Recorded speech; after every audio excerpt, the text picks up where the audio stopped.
तुम पिताया माता नड़िया पत्र चंचायती हलो मरुनु तू छतर खाई तो जीवन केते मु जानिनी ए बोहू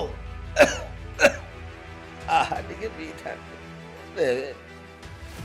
मुढ़ी तो चली गला काहे सिमिति होउछ मरी जाउछंती खाइया बस से हे नियचा एटा आपन को देखला परे लोक माने बहुत कमेंट करथि आपन को मोर लाज छाड़ी जाईछि एटा लाज लागुनी स्वामी लुगा पिंदी स्त्री केबे सेमती कंप्लेन करि न छुआ माने झील पुआ से छोट बेलू मत देखी आसन से मत दी तीन जन चरित्र मो सामना को आसती मु भावे मो ससुर खराब लगे आम भर झगड़ा झटी सब डाकी पैसा को नहीं टणा उटरा स्त्री लोक सी निजको सुंदर भाव रखा तार जो भूषण तार जो मेकअप कौन जो पार्टी फाटी हुए से स्त्री लोक मान लिपस्टिक को लक्ष्य करती शाढ़ी पिंधा स्टाइल चली कथा निहाती देखा पड़ो ए कथा को विवाद भीतर को आणतु नहीं मु जानी विवाद को आणिक आपण मत विवाद भितर ठेली देवा चाहते किंतु ता संभव नुहे आमे लड़ाई करूँ एवं दरकार पड़े आगू को जीवु जो माने कहउचंती बीएमसी गाड़ी आसुनी अलिया हो जाउची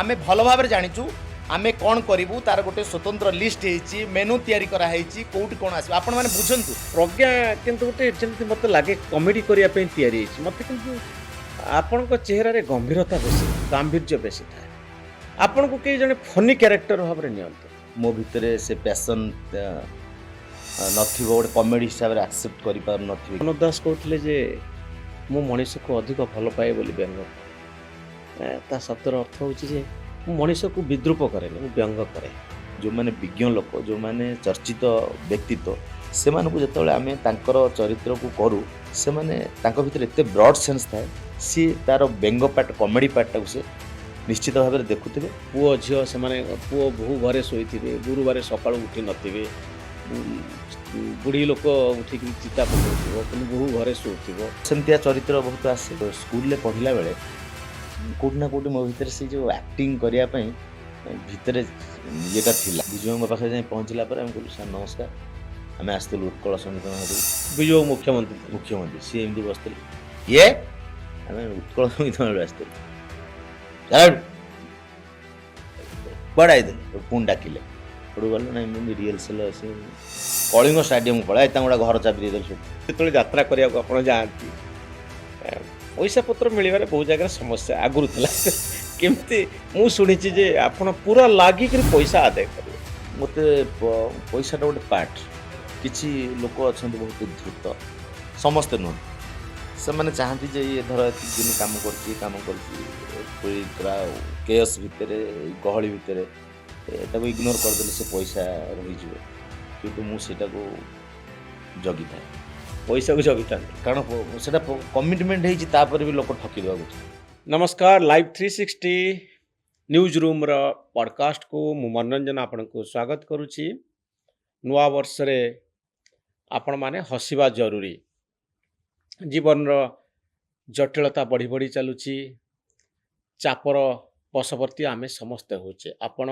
मु आमे समस्ते किछि दिन तले मु आपण को प्रज्ञा सहित परिचित करी लाइव 360 यही पॉडकास्ट माध्यम रे प्रज्ञा को तो आपण देखंती टीवी स्क्रीन रे पर्दा उपरे एवं तांकर सहयोगी होचंती शंकर जे बहु वर्ष धरी संघर्ष करी आसिछंती निजको प्रतिष्ठा करिबा पाई भुवनेश्वर रे अनेक गुड़िए चलचित्र रे से अभिनय करिछंती सीरियल रे अभिनय करिछंती आ आज न्यूज रूम रो पॉडकास्ट रे से मो सहित शामिल होछंती ए पॉडकास्ट माध्यम रे आमे जने व्यक्ति को निरेखी देखि परिबा सूक्ष्म भाव रे अनुध्यान करि परिबा समस्ते निज निजर जीवन रो कहानी भिन्न भिन्न ढंग रे रखिबा उचित आपण वीआईपी हुंतु आपण एक्टर हुंतु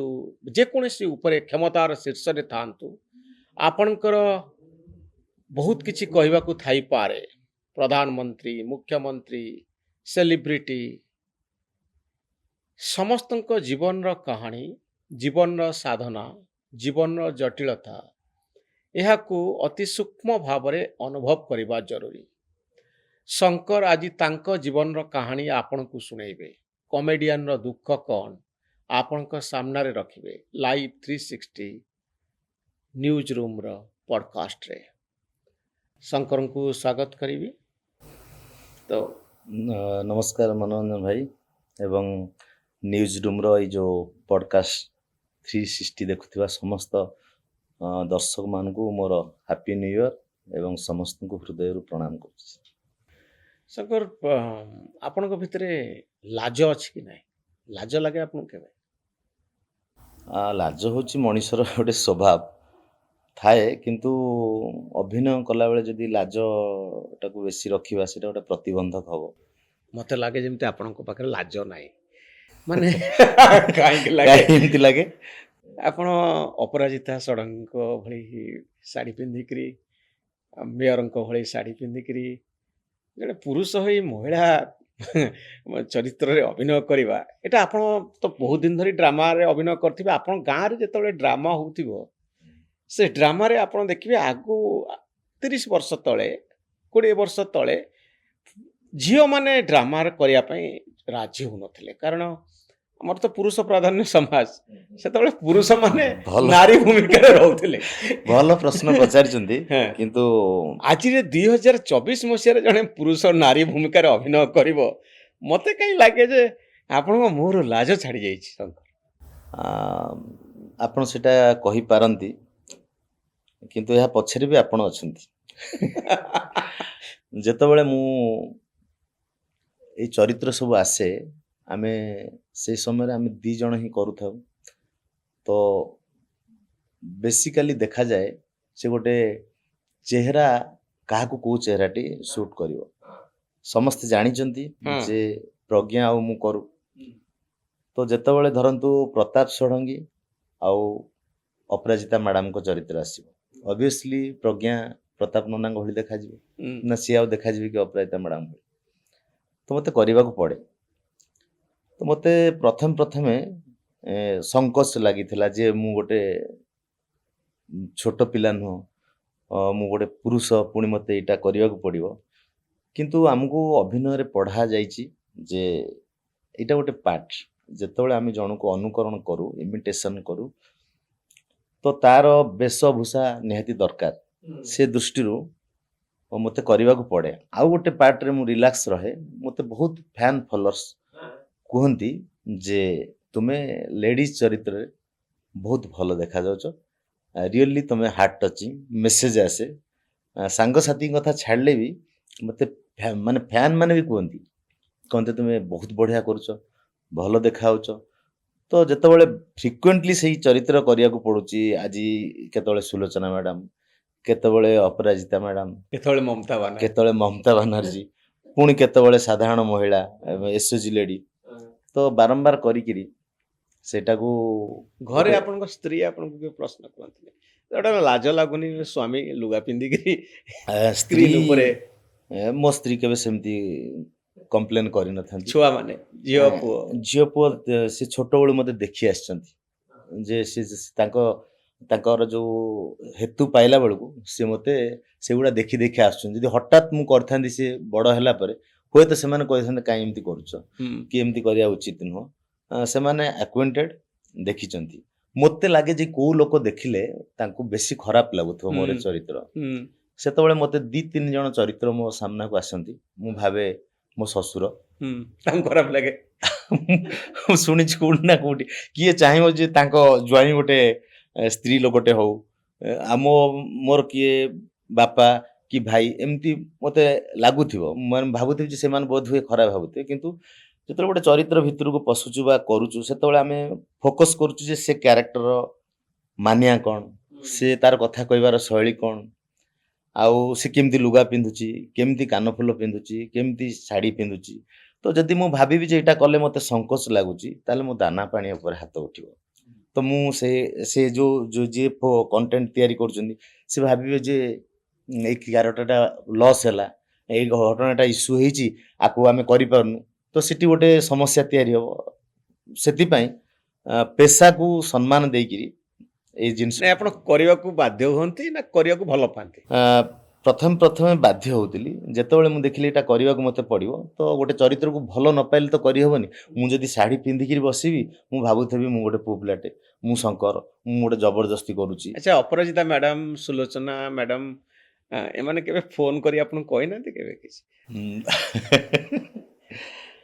ସେମିତି କେବେ ମୁଁ ତାଙ୍କ ପାଖରେ ମାନେ ନିଜକୁ ମାନେ ଋଣୀ ମନେ କରୁଛି। ତାଙ୍କର ଉଦାର ହୃଦୟ, ସେମାନେ ଆକୁ ଗ୍ରହଣ କରିଛନ୍ତି ଏବଂ କେବେ କୌଣସି ଜାଗାରେ କେହି ଅଭିଯୋଗ କରିନାହାନ୍ତି। ମନ ଦୁଃଖ କରିନାହାନ୍ତି ଯେ ଆପଣ ତାଙ୍କୁ ଭୁଲ ଭାବରେ ଆ, ଯେମିତି ଗୋଟେ କଳି କରୁଥିବା ନେତ୍ରୀ ସେ ଭାବରେ ପ୍ରୋଜେକ୍ଟ ଜାଣିଛନ୍ତି କରିଛନ୍ତି? ଯେ ଏଇ ଯୋଉ ଅଭିନେତା ଗୁଡ଼ିକ ହଉଛନ୍ତି ସାଧା କାଗଜ। ଆଙ୍କ ଉପରେ ଯୋଉ ଲେଖା ହଉଛି ଯୋଉ ଶବ୍ଦ ଯୋଉ ବାକ୍ୟ ଆକୁ ଆପଣ ଭଳି ମାନେ କନସେପ୍ଟ ତିଆରି କରୁଥିବା ଲୋକମାନେ ହିଁ କରାଉଛନ୍ତି। ଆଉ ଏଇଟା ହଉଛି ଗୋଟେ ନ୍ୟୁଜ ତିଆରି କରିବା ପାଇଁ ହଉଛି।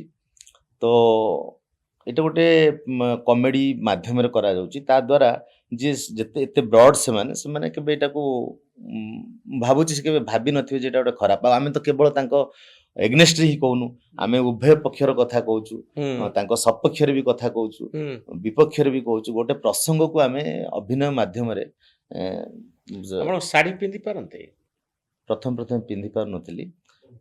ପରେ ପରେ ମୁଁ ଏବେ 10 ମିନିଟ୍ ଭିତରେ ଶାଢ଼ୀ ସବୁ ପିନ୍ଧି ଦଉଛନ୍ତି। ପିନ୍ଧିଦେବି। ମୁଁ ଜାଣିଲି ଯେ ଶାଢ଼ୀ ପିନ୍ଧିଲା ପରେ ଯେ ଗୋଟେ ସ୍ତ୍ରୀ ଲୋକ ଆକ୍ଚୁଆଲି କେତେ କଷ୍ଟ ତାର ଯୋଉ ଶାଢ଼ୀ ପିନ୍ଧିବା ଇଏ କରିବା। ଦେଖନ୍ତୁ ଆମେ ଗୋଟେ ସାଙ୍ଗେ ସାଙ୍ଗେ 5 ମିନିଟ୍ ଭିତରେ ଡ୍ରେସ୍ ପିନ୍ଧିଦେଇକିରି ଆମ ମିସେସ୍ ଉପରେ କ'ଣ ତମେ ଏପର୍ଯ୍ୟନ୍ତ ବାହାରୁନ ଏ କରୁନ ସେ କରୁନ। କିନ୍ତୁ ସ୍ତ୍ରୀ ଲୋକମାନେ ତାଙ୍କର ସବୁ ଶାଢ଼ୀ ପିନ୍ଧୁଥିବେ କିନ୍ତୁ ଯୋଉଦିନ ତାଙ୍କର ଗୋଟେ ବାହାଘରକୁ ସେ ବାହାରୁଥିବେ ଦେଖିବେ ଘରେ ଆଲମିରା ଲୁଗା ଦୋକାନ କରିଦେଇଥିବେ। ହୁଁ କୋଉଟା ସେ ଚଏସ୍ କରିବେ ଜାଣିପାରୁନଥିବେ। ସଜ ହେବେ, ନେଲ୍ ପଲିସ୍ ଲାଗିବେ, କାନଫୁଲ ନାଇବେ, ବିନ୍ଦି ଠିକ୍ ଅଛି କି ନାହିଁ, ଚୁଟି ଠିକ୍ ଅଛି କି ନାହିଁ, ହଜାରେ କଥା। ତେଣୁ ଆମେ ମିଛରେ ବିରକ୍ତ ହଉ। ପ୍ରକୃତରେ ଯଦି ଗୋଟେ ପୁଅ ପିଲାଟେ ଆପଣ ଇଚ୍ଛା ଗୋଟେ ଯେକୌଣସି ଗୋଟେ ଗଞ୍ଜିଟେ ଚେଞ୍ଜ କରିଦେଲେ ଆପଣଙ୍କ ଗେଟଅପ୍ ସରିଲା। ଆପଣ ଗୋଟେ ଧଳା ସାର୍ଟ ପିନ୍ଧି କୋଟ୍ଟେ ମାରିଦେଲେ ପୁଣି ସାଙ୍ଗେ ସାଙ୍ଗେ ଆପଣ ଅଲଗା ଦେଖାଯିବ।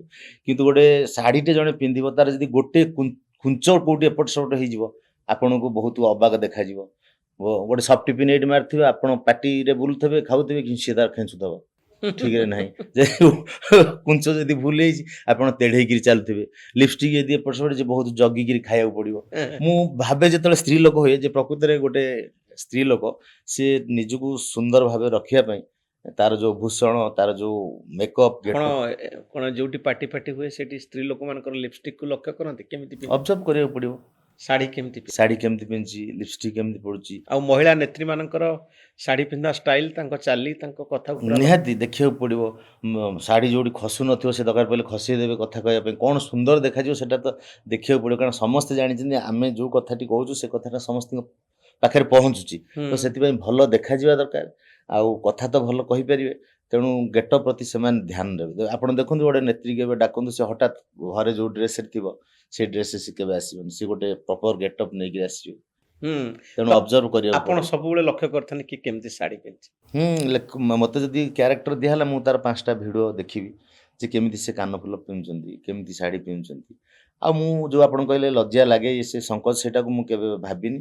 କାରଣ ମୁଁ ଏଇଟା ଅଭିନୟ କରୁଛି। ବରଂ ମୁଁ ଭାବେ ଯେ ମୁଁ ଏଟାକୁ କେତେ ବେଟର କରିପାରିବି। ଆଉ ଏ ପାର୍ଟଟାକୁ ମୁଁ କେତେ କ୍ଲାରିଟିର ଆପଣଙ୍କ ଜାଗାରେ ଯଦି ଜଣେ ଅଭିନେତ୍ରୀ ଥାନ୍ତେ ସେ ୟାକୁ ଭଲ କରିପାରିନଥାନ୍ତେ? କରିପାରିଥାନ୍ତେ ନିଶ୍ଚିତ ଭାବରେ। ଆମକୁ ତ 2 ଜଣ କରୁଛୁ ଆଉ ଯୋଉ ଜାଗାରେ ମୁଁ କରୁଛି ସେଠି ମୋତେ ସବୁଦିନ କ୍ୟାରେକ୍ଟର ଚେଞ୍ଜ ହେଇଯାଉଛି। ଆଜି ଲେଡି କ୍ୟାରେକ୍ଟର ପଡ଼ିବ, କାଲି ବାପା ରୋଲ୍ କରିବାକୁ ବାପା ରୋଲ ପଡ଼ିବ। ଆପଣ ତ ନିଜେ ଜାଣିଛନ୍ତି ଚକଡ଼ା ପୋକ ହବାକୁ ପଡ଼ିବ, ଆଳୁ ହବାକୁ ପଡ଼ିବ। ତ ସେ ସମୟରେ ଆଉ 2 ଜଣଙ୍କ ଭିତରେ ସବୁ ବାଣ୍ଟି କୁଣ୍ଟି କରିବାକୁ ପଡ଼ିବ। ତେଣୁ ମୋତେ ଯାହା ମୋ ଚରିତ୍ର ଯାତ୍ରାରେ ଆପଣ ହିରୋଇନ ରୋଲ କେବେ କରିଛନ୍ତି? ଯାତ୍ରାରେ ମୋତେ ଯେତେବେଳେ ମୁଁ ଛୋଟ ଥିଲି 9-10ରେ ପଢ଼ୁଥିଲି ସେ ସମୟରେ ମୋତେ ଗୋଟେ କ୍ୟାରେକ୍ଟର ହିରୋଇନ ଚରିତ୍ର କରିବାକୁ ପଡ଼ିଥିଲା। ସେ ସମୟରେ ସେଟା ଚାଲିଥିଲା। ହୁଁ। ସେ ପ୍ରକାର ସିଷ୍ଟମରେ ନାଇଁ ଥିଲା। ଏବେ ଯେମିତି ଆପଣ ବୟସ୍କା ମନେ କରନ୍ତୁ 40 ଉପରେ ଥିବା ମହିଳାଙ୍କ ରୋଲ କରୁଛନ୍ତି ହୁଁ। ଅଧିକାଂଶ 50-60 ବର୍ଷର ବୁଢ଼ୀ ରୋଲ ବି କରନ୍ତି, ବୁଢ଼ା ରୋଲ ବି କରନ୍ତି। ସେମିତି ୟଙ୍ଗ 20-25 ବର୍ଷର ଝିଅର ଗୋଟେ ଭୂମିକା କେବେ ମିଳିଛି ଆପଣଙ୍କୁ ହିରୋଇନ ହଁ, ଭୂମିକା? ଯୋଉ ଆମେ କରିଥିଲୁ ଗୋଟେ ସୋନା ହୁଁ ଯୋଉ ସିଙ୍ଗର ହୁଁ। ତାଙ୍କର ବୟସ କେତେ ହବ? 42 25-26 କି 27 ବର୍ଷ। ମୁଁ କହୁଛି 2-4 ବର୍ଷ ତଳର କଥା କିମ୍ବା 30 ବର୍ଷ ହେଇଥିବ। ହଁ। ୟଙ୍ଗ ରୋଲ କରିବାକୁ ପଡ଼େ। ହୁଁ ଆଉ ଗୋଟେ ବାବାଙ୍କ ସହିତ ଯେତେବେଳେ ଗୋଟେ ଥିଲା କ୍ୟାରେକ୍ଟର ବାବା ଆଉ ନାରୀମାନଙ୍କ ସହିତ ଇଏ ହଉଛି ସେତେବେଳେ ପ୍ରଜ୍ଞା ବାବା ହେଇଥିଲା ମୁଁ ବି ଝିଅ ହେଇଛି ହୁଁ କମ୍ ଏଜର ଝିଅ କରିବାକୁ ପଡ଼େ କିନ୍ତୁ ମୁଁ ସେମିତି ଲାଗିବିନି ମୁଁ ବି ଗୋଟେ ଟିନ୍ ଏଜ୍ ଝିଅ ଭଳିଆ ଲାଗିବିନି କିନ୍ତୁ ସେଇଠି କିଛି ମାଇନସ୍ ହେଲେ ବି ଆମେ ଡାଇଲେକ୍ଟ ତାକୁ ଯୋଡ଼ିକିରି କରୁ ଆଉ ଯୋଉଠି ନିହାତି ଅସମ୍ଭବ ସେଟା ଆମେ ରିଜେକ୍ଟ କରୁ ହୁଁ ତ କଲେ ଗୋଟେ ଡାଇଲଗଟେ ଆପଣ କହିବେ କି କେମିତି ଆପଣ ଆକ୍ୟୁରେଟଲି କହିପାରନ୍ତି?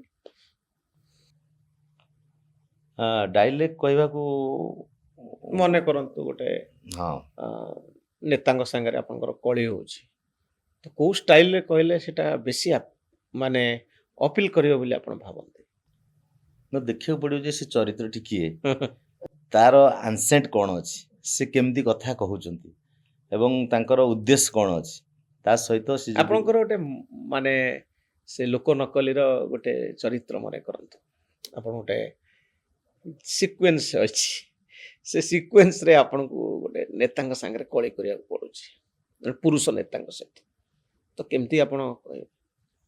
ପ୍ରସଙ୍ଗ ଯାହା ବି ଅଛି ସବୁ ପ୍ରସଙ୍ଗକୁ ଭଲ ଭାବରେ ଆଲୋଚନା କରିବା ପାଇଁ ମୁଁ ଭଲ ଭାବରେ ଜାଣିଛି କେଉଁ ପ୍ରସଙ୍ଗକୁ ନେଇକିରି ତର୍କ ହେଉଛି ପ୍ରତ୍ୟେକ ଶୁଣନ୍ତୁ ପ୍ରତ୍ୟେକ ପ୍ରସଙ୍ଗ କହିବାକୁ ହେଲେ ଆମକୁ ଭଲ ଭାବରେ ବିଚାର କରିବାକୁ ପଡ଼ିବ ଏ କଥାକୁ ବିବାଦ ଭିତରକୁ ଆଣନ୍ତୁ ନାହିଁ ମୁଁ ଜାଣିଛି ବିବାଦକୁ ଆଣିକିରି ଆପଣ ମୋତେ ବିବାଦ ଭିତରେ ଠେଲି ଦେବାକୁ ଚାହୁଁଛନ୍ତି କିନ୍ତୁ ତାହା ସମ୍ଭବ ନୁହେଁ ଆମେ ଲଢ଼େଇ କରିବୁ ଏବଂ ଦରକାର ପଡ଼ିଲେ ଆଗକୁ ଯିବୁ ଏଇଟା ଆପଣ ଲକ୍ଷ୍ୟ କରି ପାରୁଛନ୍ତି।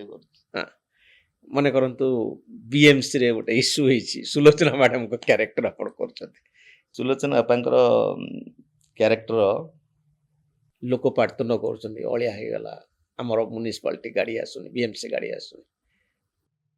ଦେଖନ୍ତୁ ଯେଉଁମାନେ କହୁଛନ୍ତି ବିଏମସି ଗାଡ଼ି ଆସୁନି ଅଳିଆ ହେଇଯାଉଛି ଆମେ ଭଲ ଭାବରେ ଜାଣିଛୁ ଆମେ କ'ଣ କରିବୁ ତାର ଗୋଟେ ସ୍ୱତନ୍ତ୍ର ଲିଷ୍ଟ ହେଇଛି ମେନୁ ତିଆରି କରାହେଇଛି କେଉଁଠି କ'ଣ ଆସିବ ଆପଣମାନେ ବୁଝନ୍ତୁ ବୁଝିବାକୁ ଚେଷ୍ଟା କରନ୍ତୁ ଝଗଡ଼ା କରନ୍ତୁ ନାହିଁ ଆପଣ ସୁବିଧା ଦିଅନ୍ତୁ ବିଏମସି ତ କୌଣସି କାହା ହାତରେ ନାହିଁ ସମସ୍ତଙ୍କ ପାଇଁ ନ୍ୟୁଟ୍ରାଲ କାମ କରିବାକୁ ପଡ଼ିବ ଆଉ ଆପଣମାନେ ବୁଝନ୍ତୁ ଦୟାକରି ଶୁଣିବାକୁ ଚେଷ୍ଟା କରନ୍ତୁ ଆମେ ଭଲ ଭାବରେ କାମଟି କରିବାକୁ ଚେଷ୍ଟା କରୁଛୁ ଏବଂ ସମସ୍ତଙ୍କୁ ସୁନ୍ଦର ଭାବରେ ବ୍ୟବସ୍ଥା ଦେବା ପାଇଁ ଆଲୋଚନା କରୁଛୁ ଦୟାକରି ଆପଣମାନେ ଝଗଡ଼ା କରନ୍ତୁ ନାହିଁ ସୁବିଧା ଦିଅନ୍ତୁ ସମୟ ଦିଅନ୍ତୁ ସବୁ ଜିନିଷ ହେଇପାରିବ।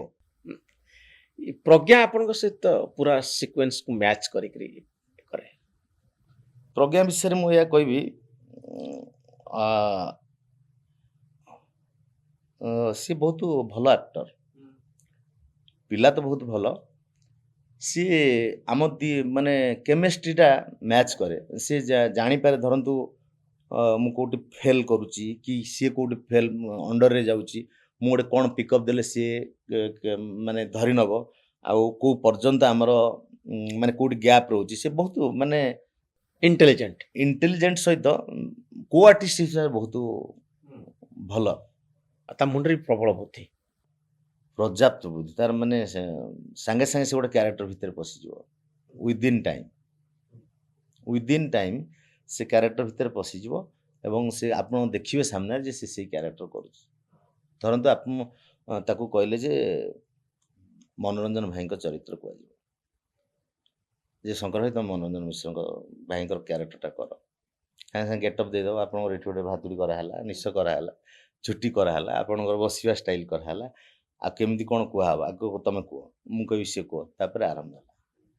ଆଜି ଆମେ ଆଲୋଚନା କରିବା ଯେ ଧାନକୁ ନେଇ ଚାଷୀମାନେ ବିବ୍ରତ ହେଉଛନ୍ତି ନେତାମାନେ ବାରମ୍ବାର ଚାଷୀମାନଙ୍କୁ ସନ୍ତୁଷ୍ଟ କରିବାକୁ ଚେଷ୍ଟା କରି ଫେଲୁଅର ହେଉଛନ୍ତି କେଉଁଠି ନା କେଉଁଠି ଜଣାପଡ଼ୁଛି ଚାଷୀମାନଙ୍କ ଭିତରେ ଅସନ୍ତୁଷ୍ଟ ରହିଛି ଲୋକଙ୍କର ମୁଖ୍ୟମନ୍ତ୍ରୀ କହିଥିଲେ ଧାନକୁ 3100 ଟଙ୍କା କରିବେ ବୋଲି କିନ୍ତୁ ଆଜି ଆମେ ପ୍ରସଙ୍ଗରେ ଆଲୋଚନା କରିବା ବାସ୍ତବିକତା ହେଇପାରିଛି କି ନାହିଁ।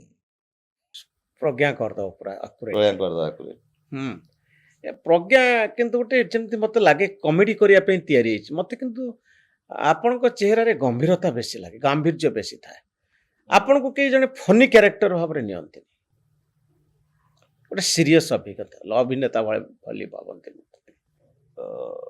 ସେମିତି ହୁଏତ ହେଉଥିବ ମାନେ ମୋ ଭିତରେ ସେ ପ୍ୟାସନ୍ ନଥିବ ଗୋଟେ କମେଡ଼ି ହିସାବରେ ଆକ୍ସେପ୍ଟ କରିପାରୁନଥିବେ କି ଆପଣ ଯେଉଁଟା କହୁଛନ୍ତି ବହୁତ ଜଣ ବି ଆକ୍ସେପ୍ଟ କରିଛନ୍ତି କରିଛନ୍ତି। ଲାଇକ୍ କରନ୍ତି।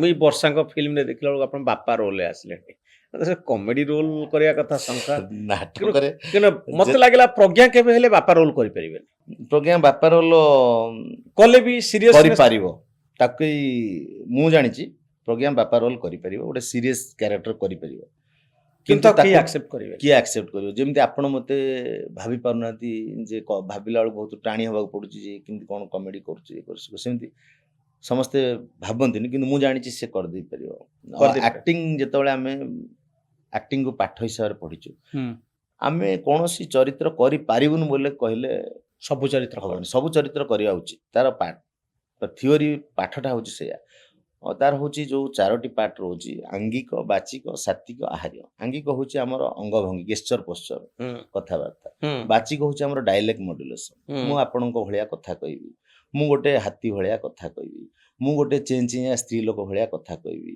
ବା ମୁଁ ଗୋଟେ ଖନା ଚରିତ୍ର କରିବି କି ମୁଁ ଗୋଟେ ରାଉଡି ନେଗେଟିଭ ଭଏସ ଇଏ କରି କହିବି ଏଟା ହଉଛି ବାଚିକ ଆଙ୍ଗିକ ହେଲା ଆମର ଅଙ୍ଗଭଙ୍ଗୀ ବାଚିକ ହେଲା ଆମର ବଚନ ସାତ୍ଵିକ ହେଲା ଆମର ଯୋଉ ଫିଲ୍ ଆମେ ଯୋଉ କ୍ୟାରେକ୍ଟରଟାକୁ ଆମେ ଅବଜର୍ଭ କରିବୁ ଭିତରେ ସେଟାକୁ ଯୋଉ ବସା ବାନ୍ଧିକି ରଖିବୁ ଆହାର୍ୟ ହଉଛି ଆବରଣ ଯେମିତି ମୁଁ ଶାଢ଼ୀ ପିନ୍ଧିବି ଚୁଡ଼ି ପିନ୍ଧିବି କାନଫୁଲ ପିନ୍ଧିବି ବିନ୍ଦି ନାଇବି ଚୁଟି ଲଗେଇବି ମୁଁ ଗୋଟେ ସ୍ତ୍ରୀ ଲୋକ ଭଳିଆ ଦେଖାଯିବି ଏ 4ଟା ଜିନିଷକୁ ବେସ୍ କରିକିରି ଆକ୍ଟିଂ ଯାଏ ତ ଯଦି ମୁଁ କହିବି ଯେ ମୁଁ ଏଇ ଭଳିଆ କ୍ୟାରେକ୍ଟର କରିପାରିବି ନାହିଁ ତ ଆଉ ଜଣେ କିଏ କରିବ ତ ଏଠି ଆକ୍ଟିଂ କରିପାରିବିନି କହିଲା ମାନେ ମୁଁ ରେଷ୍ଟ ହେଇଯିବି ଆଉ ଜଣେ କିଏ କରିବ ସେ କଥାଟି ନାହିଁ ମୁଁ କରିବି ହୁଏତ ମୋର 100ରୁ 70 ନମ୍ବର ରହିବ କି 45 ନମ୍ବର ରହିବ 100କୁ 100 ନମ୍ବର ରଖିଲା ଭଳିଆ ଆପଣଙ୍କ ପାଇଁ ସବୁଠାରୁ ବିଫିଟିଂ ରୋଲଟା କଣ ଯୋଉଥିରେ ଆପଣ 100କୁ 100 ରଖିପାରିବେ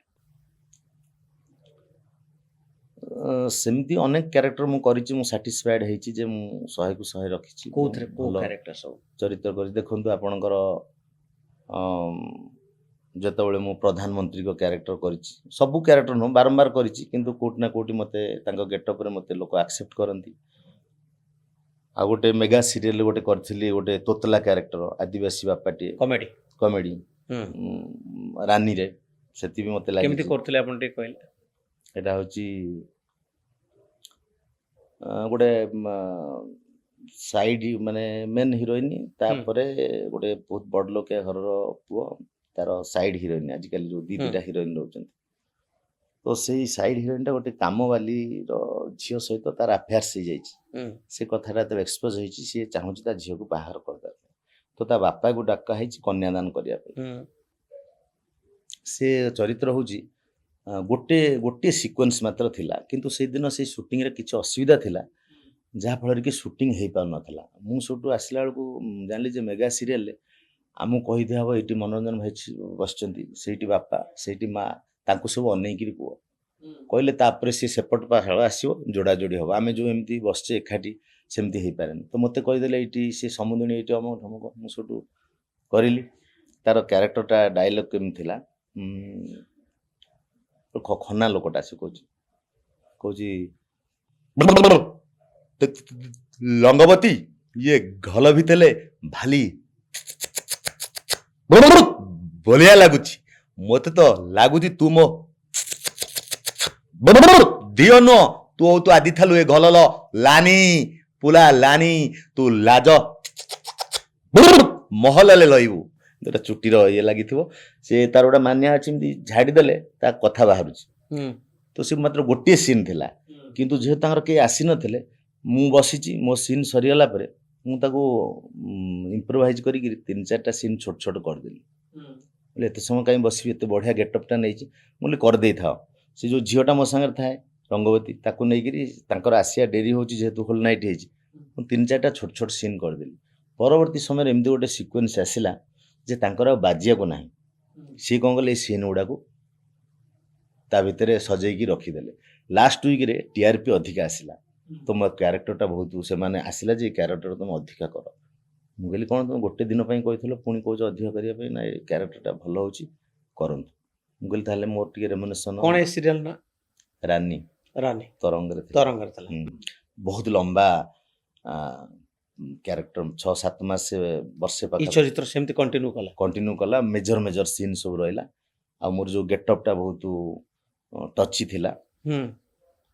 ଏଇଟା ହଉଛି ଗୋଟେ ବହୁତ ବଡ ଏଇ ଦୁଇଟା ବହୁତ ବଢିଆ କ୍ୟାରେକ୍ଟର। ସେଇଟା- ତାପରେ ସେମାନେ ମତେ ନେଇକିରି ଗୋଟେ ମେଗା ସିରିଏଲ ପ୍ଲାନ୍ କଲେ, ଯୋଉଥିପାଇଁ କି ମାନେ ପୁରା ମେନ୍ କ୍ୟାରେକ୍ଟର ମୁଁ ଥିଲି। କିନ୍ତୁ ସେ କ୍ୟାରେକ୍ଟରଟା ମୁଁ କରିପାରିଲିନି ଅନଫର୍ଚୁନେଟଲି, ଯେହେତୁ ମୁଁ ସାର୍ଥକରେ ଗୋଟେ କ୍ୟାରେକ୍ଟର କରୁଥିଲି ବ୍ରହ୍ମପୁରୀ ଚରିତ୍ର।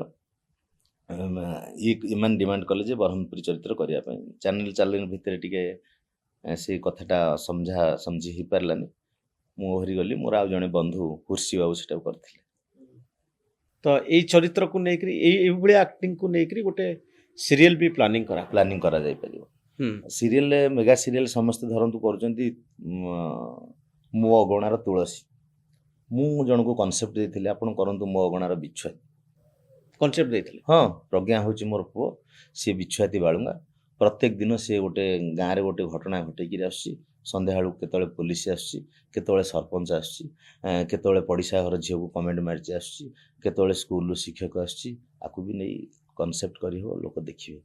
ହଁ, ମୋ ଗଣାର ବିଛୁଆତି ଏଇ କନସେପ୍ଟଟାକୁ ନେଲେନି ଆଜ୍ଞା? ନେଲେ, କିନ୍ତୁ ଯେହେତୁ ଗୋଟେ ଧାରାକୁ ଚେଞ୍ଜ କରିବା ପାଇଁ କେହି ପ୍ରସ୍ତୁତ ନଥିଲେ।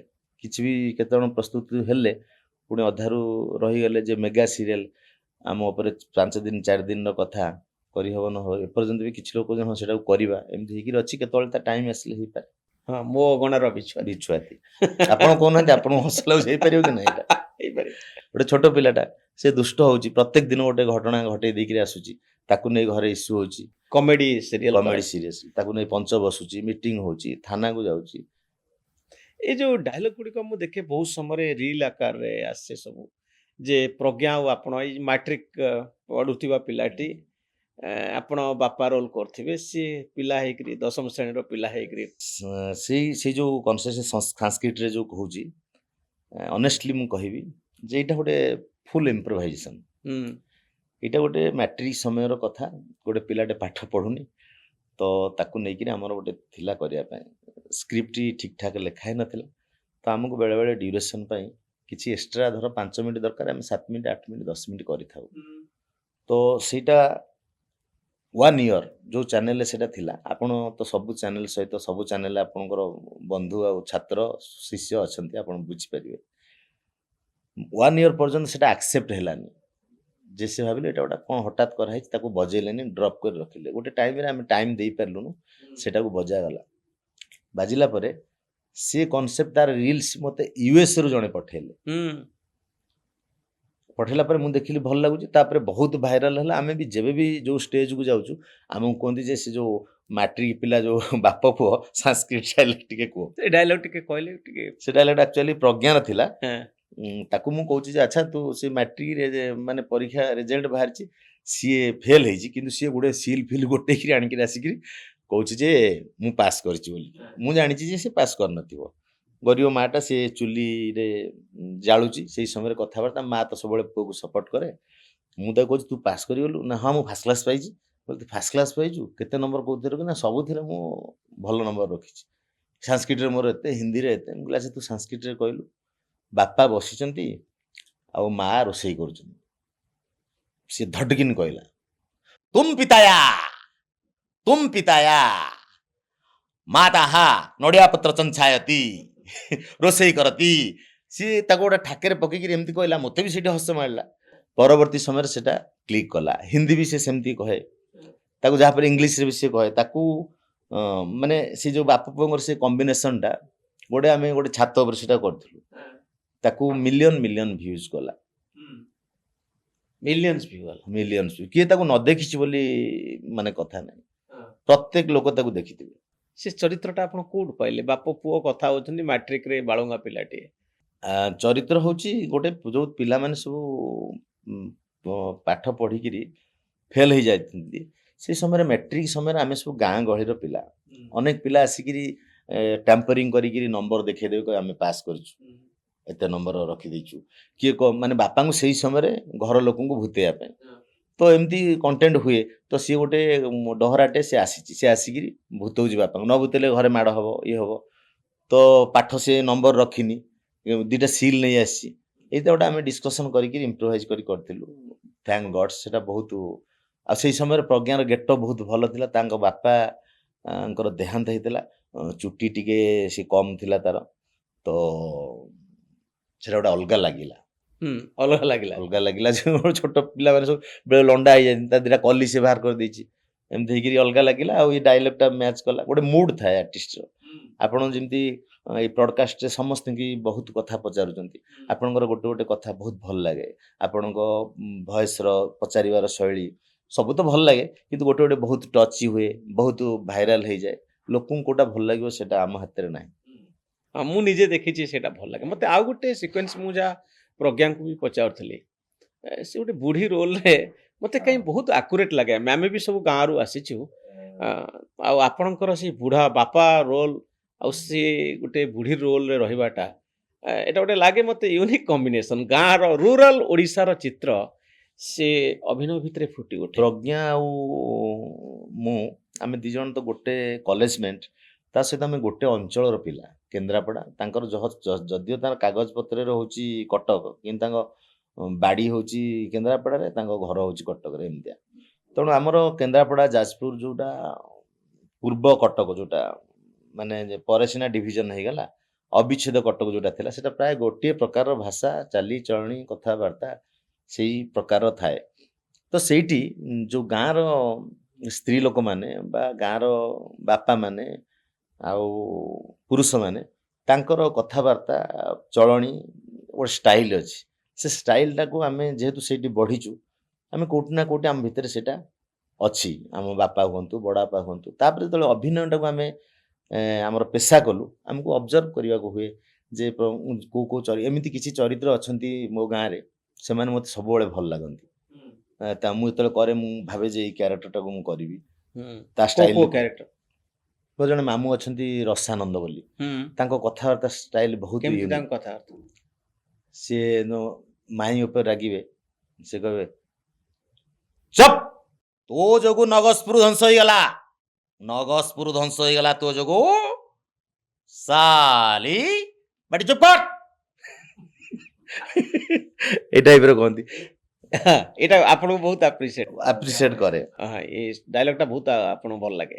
ଭଲ ଲାଗେ। ସେମିତି ଯେତେବେଳେ ଯୋଉ ଚରିତ୍ର ଆସେ, ରାଉଡି ସ୍ତ୍ରୀ ଲୋକ, ଆମେ ଦେଖୁଛୁ ସ୍ତ୍ରୀ ଲୋକଙ୍କ ଭିତରେ ଝଗଡ଼ା ଝଟି ହୁଏ ଯେତେବେଳେ, କୁକୁଡ଼ା ଲଢ଼େଇ ଭଳିଆ, ମାନେ ସେମାନେ ଶୁକୁଲା କଥାକୁ ନେଇକିରି ବହୁତ ଇଏ କରେ। ଆଜି ଯେତେବେଳେ ସ୍ତ୍ରୀ ଲୋକ କରିବାକୁ କେମିତି ଲଢ଼େଇ କରନ୍ତି ଟିକେ? ଆଲୋ ମରୁନୁ, ତୁ ଛତର ଖାଇ ତୋ ଜୀବନ କେତେ ମୁଁ ଜାଣିନି। ଆଲୋ ତୋ ଘଇତା ପରା ଏଇଆ କରିଛି, ତୋ ବାଡ଼ିର କୁକୁଡ଼ା ଆସି ମୋ ଘରେ ପଶେ, ତୁ ମୋତେ କହିବୁ, ତୁ କହିବୁ ମୁଁ ତତେ ଚିହ୍ନିନି, ତୋ ପୁଅ ବା ଏଇଆ କରୁଛୁ। ହଁ, ଷେଣ୍ଢ ଯେତେବେଳେ ତୋ ବାଡ଼ିରେ ପଶିଲା, ତୁ ପରା ଆସିକିରି ମୋ ଗୋଡ଼ ତଳେ ପଡ଼ିଥିଲୁ। ଏଇ ଟାଇପର ସବୁ କହନ୍ତି ଆଉ। ଏସ୍ଏଚଜି ସ୍ତ୍ରୀ ଲୋକମାନେ ଯାଇଛନ୍ତି ସୁଭଦ୍ରା ପାଇଁକି। ଏଇଟା ଆପଣଙ୍କୁ ଦେଖିଲା ପରେ ଲୋକମାନେ ବହୁତ କମେଣ୍ଟ କରୁଥିବେ।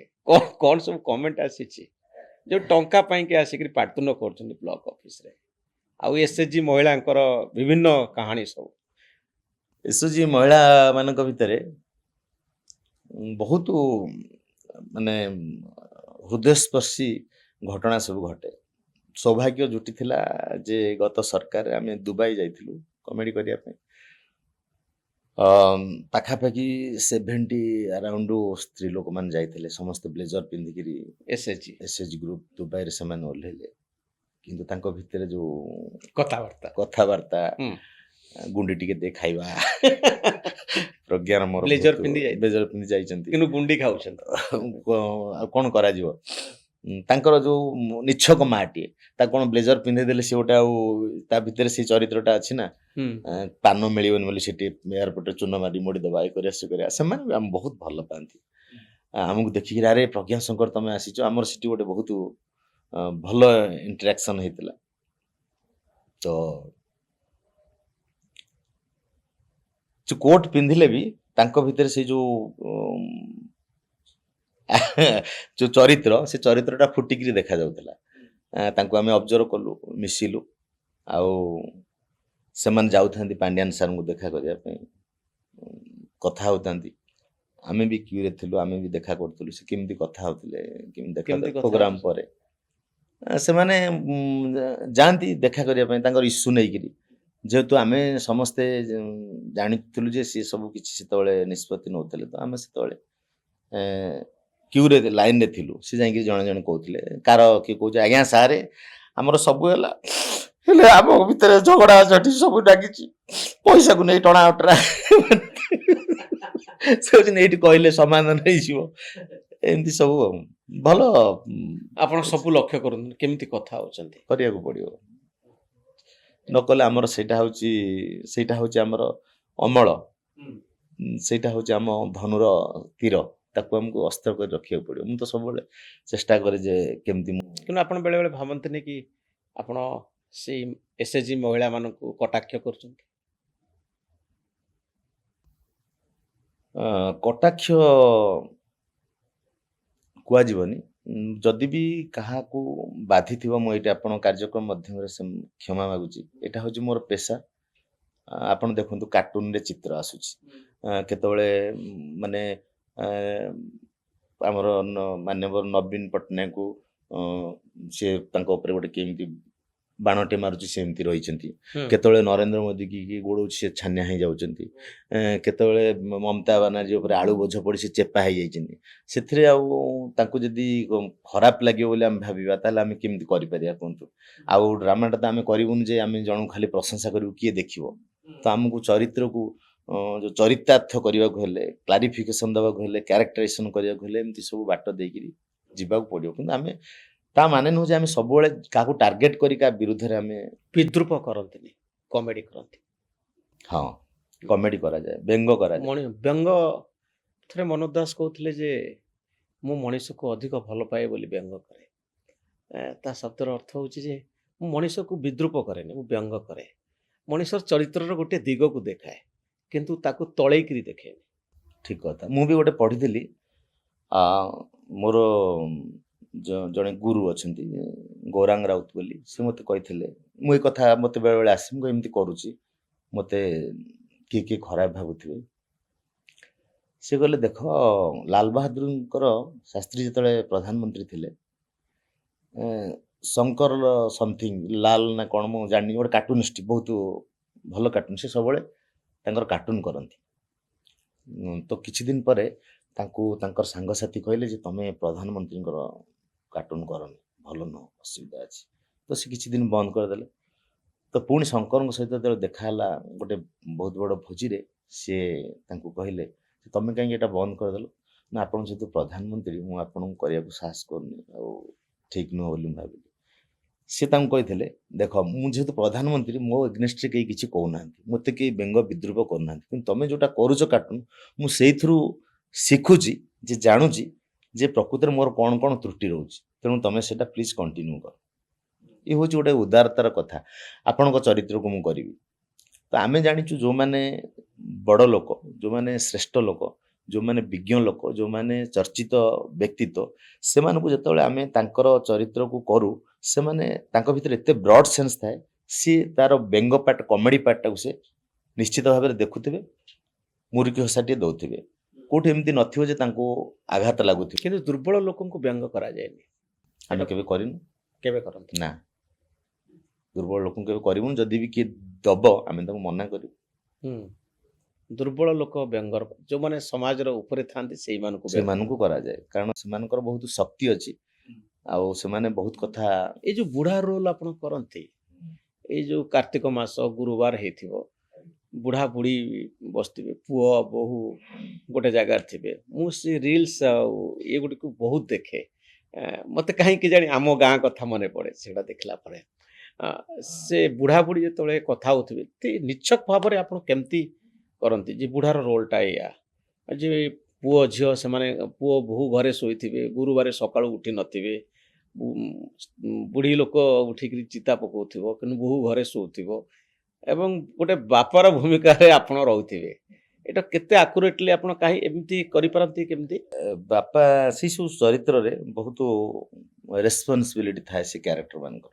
ତାଙ୍କୁ ନିଦ ହଉନଥିବ, ସେ 4ଟା ରାତିରୁ ଉଠି ଯାଇଥିବେ, କିନ୍ତୁ ଆଜିକାଲିର ଜେନେରେସନ ପିଲାମାନେ ସେ ଲେଟ୍ ପର୍ଯ୍ୟନ୍ତ ମୋବାଇଲ ଦେଖିବେ, ପାଠ ପଢ଼ିବେ, ଲେଟ୍ ପର୍ଯ୍ୟନ୍ତ ଶୋଇବେ କିନ୍ତୁ ସିଏ ଜାଣିଛନ୍ତି ଯେ ବ୍ରାହ୍ମ ମୁହୂର୍ତ୍ତ ଉଠିବା ଛିଞ୍ଚ ଦେବା ଘର ଲିପିବା ଝାଡ଼ୁ କରିବା ଏସବୁ ଜିନିଷ ସିଏ ସକାଳୁ ଉଠି ତାଙ୍କର ଗେଜରେ ଗେଜରେ ହେଉଥିବେ ସିଏ ବି ଜାଣିଛନ୍ତି ଇଏ ଗେଜରେ ଗେଜରେ କିଛି ଫରକ ପଡ଼ୁନି ସିଏ ଟୋଟାଲ ଆରାମରେ ଶୋଇଥିବେ କିନ୍ତୁ ଇଏ ଚିଡ଼ି ଚାଲିଥିବେ ତ ସେମିତିଆ ଚରିତ୍ର ବହୁତ ଆସେ କରିବାକୁ ପଡ଼େ। ଏଇଟା ଏତେ ନିଛକ ଭାବରେ କେମିତି କରିପାରନ୍ତି?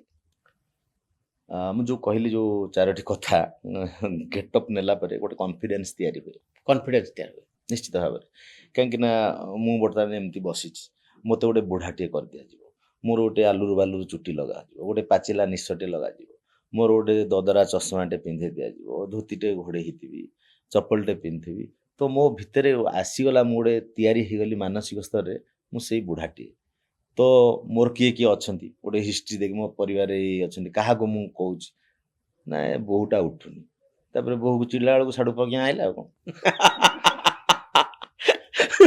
ପ୍ରଜ୍ଞା ଆପଣଙ୍କୁ ମ୍ୟାଚ୍ କରିକି ନେଲା ବୁଢ଼ୀ ସିଏ ଆଗେ 2-3 ମିନିଟ୍ ଖଣ୍ଡେ ମୁଁ ଝାଡ଼ି ହେଇଗଲି ତାପରେ ସିଏ ଗୋଟେ ରାଉଡି ବୋହୁଟେ ହେଇକିରି ଆସିବ ଧର ମୁଁ ଆସି କହିଲେ ଆଉ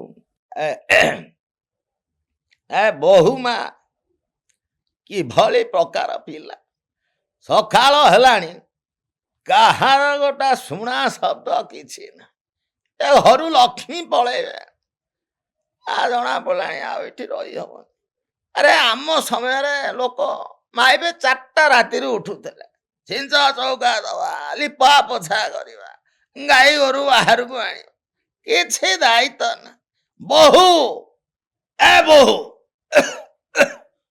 ଆହା ଟିକେ ପିଇଥାନ୍ତି ଦେବେନି ବୁଢ଼ୀ ତ ଚାଲିଗଲା ବୋହୁ ସାଙ୍ଗେ ସାଙ୍ଗେ ପ୍ରଜ୍ଞା ଆଇଲା କାହିଁ ସେମିତି ହଉଛ କାହିଁ ସେମିତି ହଉଛ ମରି ଯାଉଛନ୍ତି ଖାଇବା ବସ ସେଇଠି ହେଇନି ଅଚା ଏଇଟା ଆପଣ ଗାଁରେ ସବୁ କ୍ୟାରେକ୍ଟର ମାନଙ୍କୁ ଏସବୁ ଲକ୍ଷ୍ୟ ଚରିତ୍ର ଗାଁ ଗହଳିରେ ଅଛନ୍ତି ଆମ ବଡ଼ବାପା ଜେଜେ ପିସା ମାମୁଁ ତାଙ୍କ ଭିତରେ ସବୁ ଏ ଚରିତ୍ର ଅଛି ଆପଣ ଆକୁରେଟଲି ଲକ୍ଷ୍ୟ କରନ୍ତି ତାଙ୍କ କେମିତି ସେମାନେ ଆକ୍ଚୁଆଲି ଆପଣଙ୍କ ଆପଣ ବି କେତେ କ୍ୟାରେକ୍ଟରକୁ ଦେଖିଥିବେ ସେଇଟା ଅବଜର୍ଭ ହେଇକିରି ଅଛି କିନ୍ତୁ ଆପଣଙ୍କର ସେ ପାର୍ଟଟି ଦରକାର ପଡ଼ୁନି ଆପଣଙ୍କର ଆକ୍ଟିଂ କରିବା ଦରକାର ନାହିଁ ଆପଣ ନ୍ୟୁଜ୍ ବିଷୟରେ ଚର୍ଚ୍ଚା କରି ଆପଣ ସେଇ ବିଷୟରେ ରିସର୍ଚ୍ଚ କରୁଛନ୍ତି ଯଦି କେବେ ଆପଣଙ୍କୁ ଆକ୍ଟିଂ କରିବାକୁ ପଡ଼ିବ ଆପଣଙ୍କର ସେଇ ପାର୍ଟଟା ଆପଣ ତା ଦେହରେ ଧୂଳି ଫୁଳି ଝାଡ଼ିକିରି କେମିତି କରିବାକୁ ପଡ଼ିବ କେମିତି ଗୋଟେ ଆଇଏଏସ୍ ଅଫିସର ହେବେ କେମିତି ଗୋଟେ ଏଜୁକେଟେଡ୍ ଅଫିସରଟେ ହେବେ କି କେମିତି ଗୋଟେ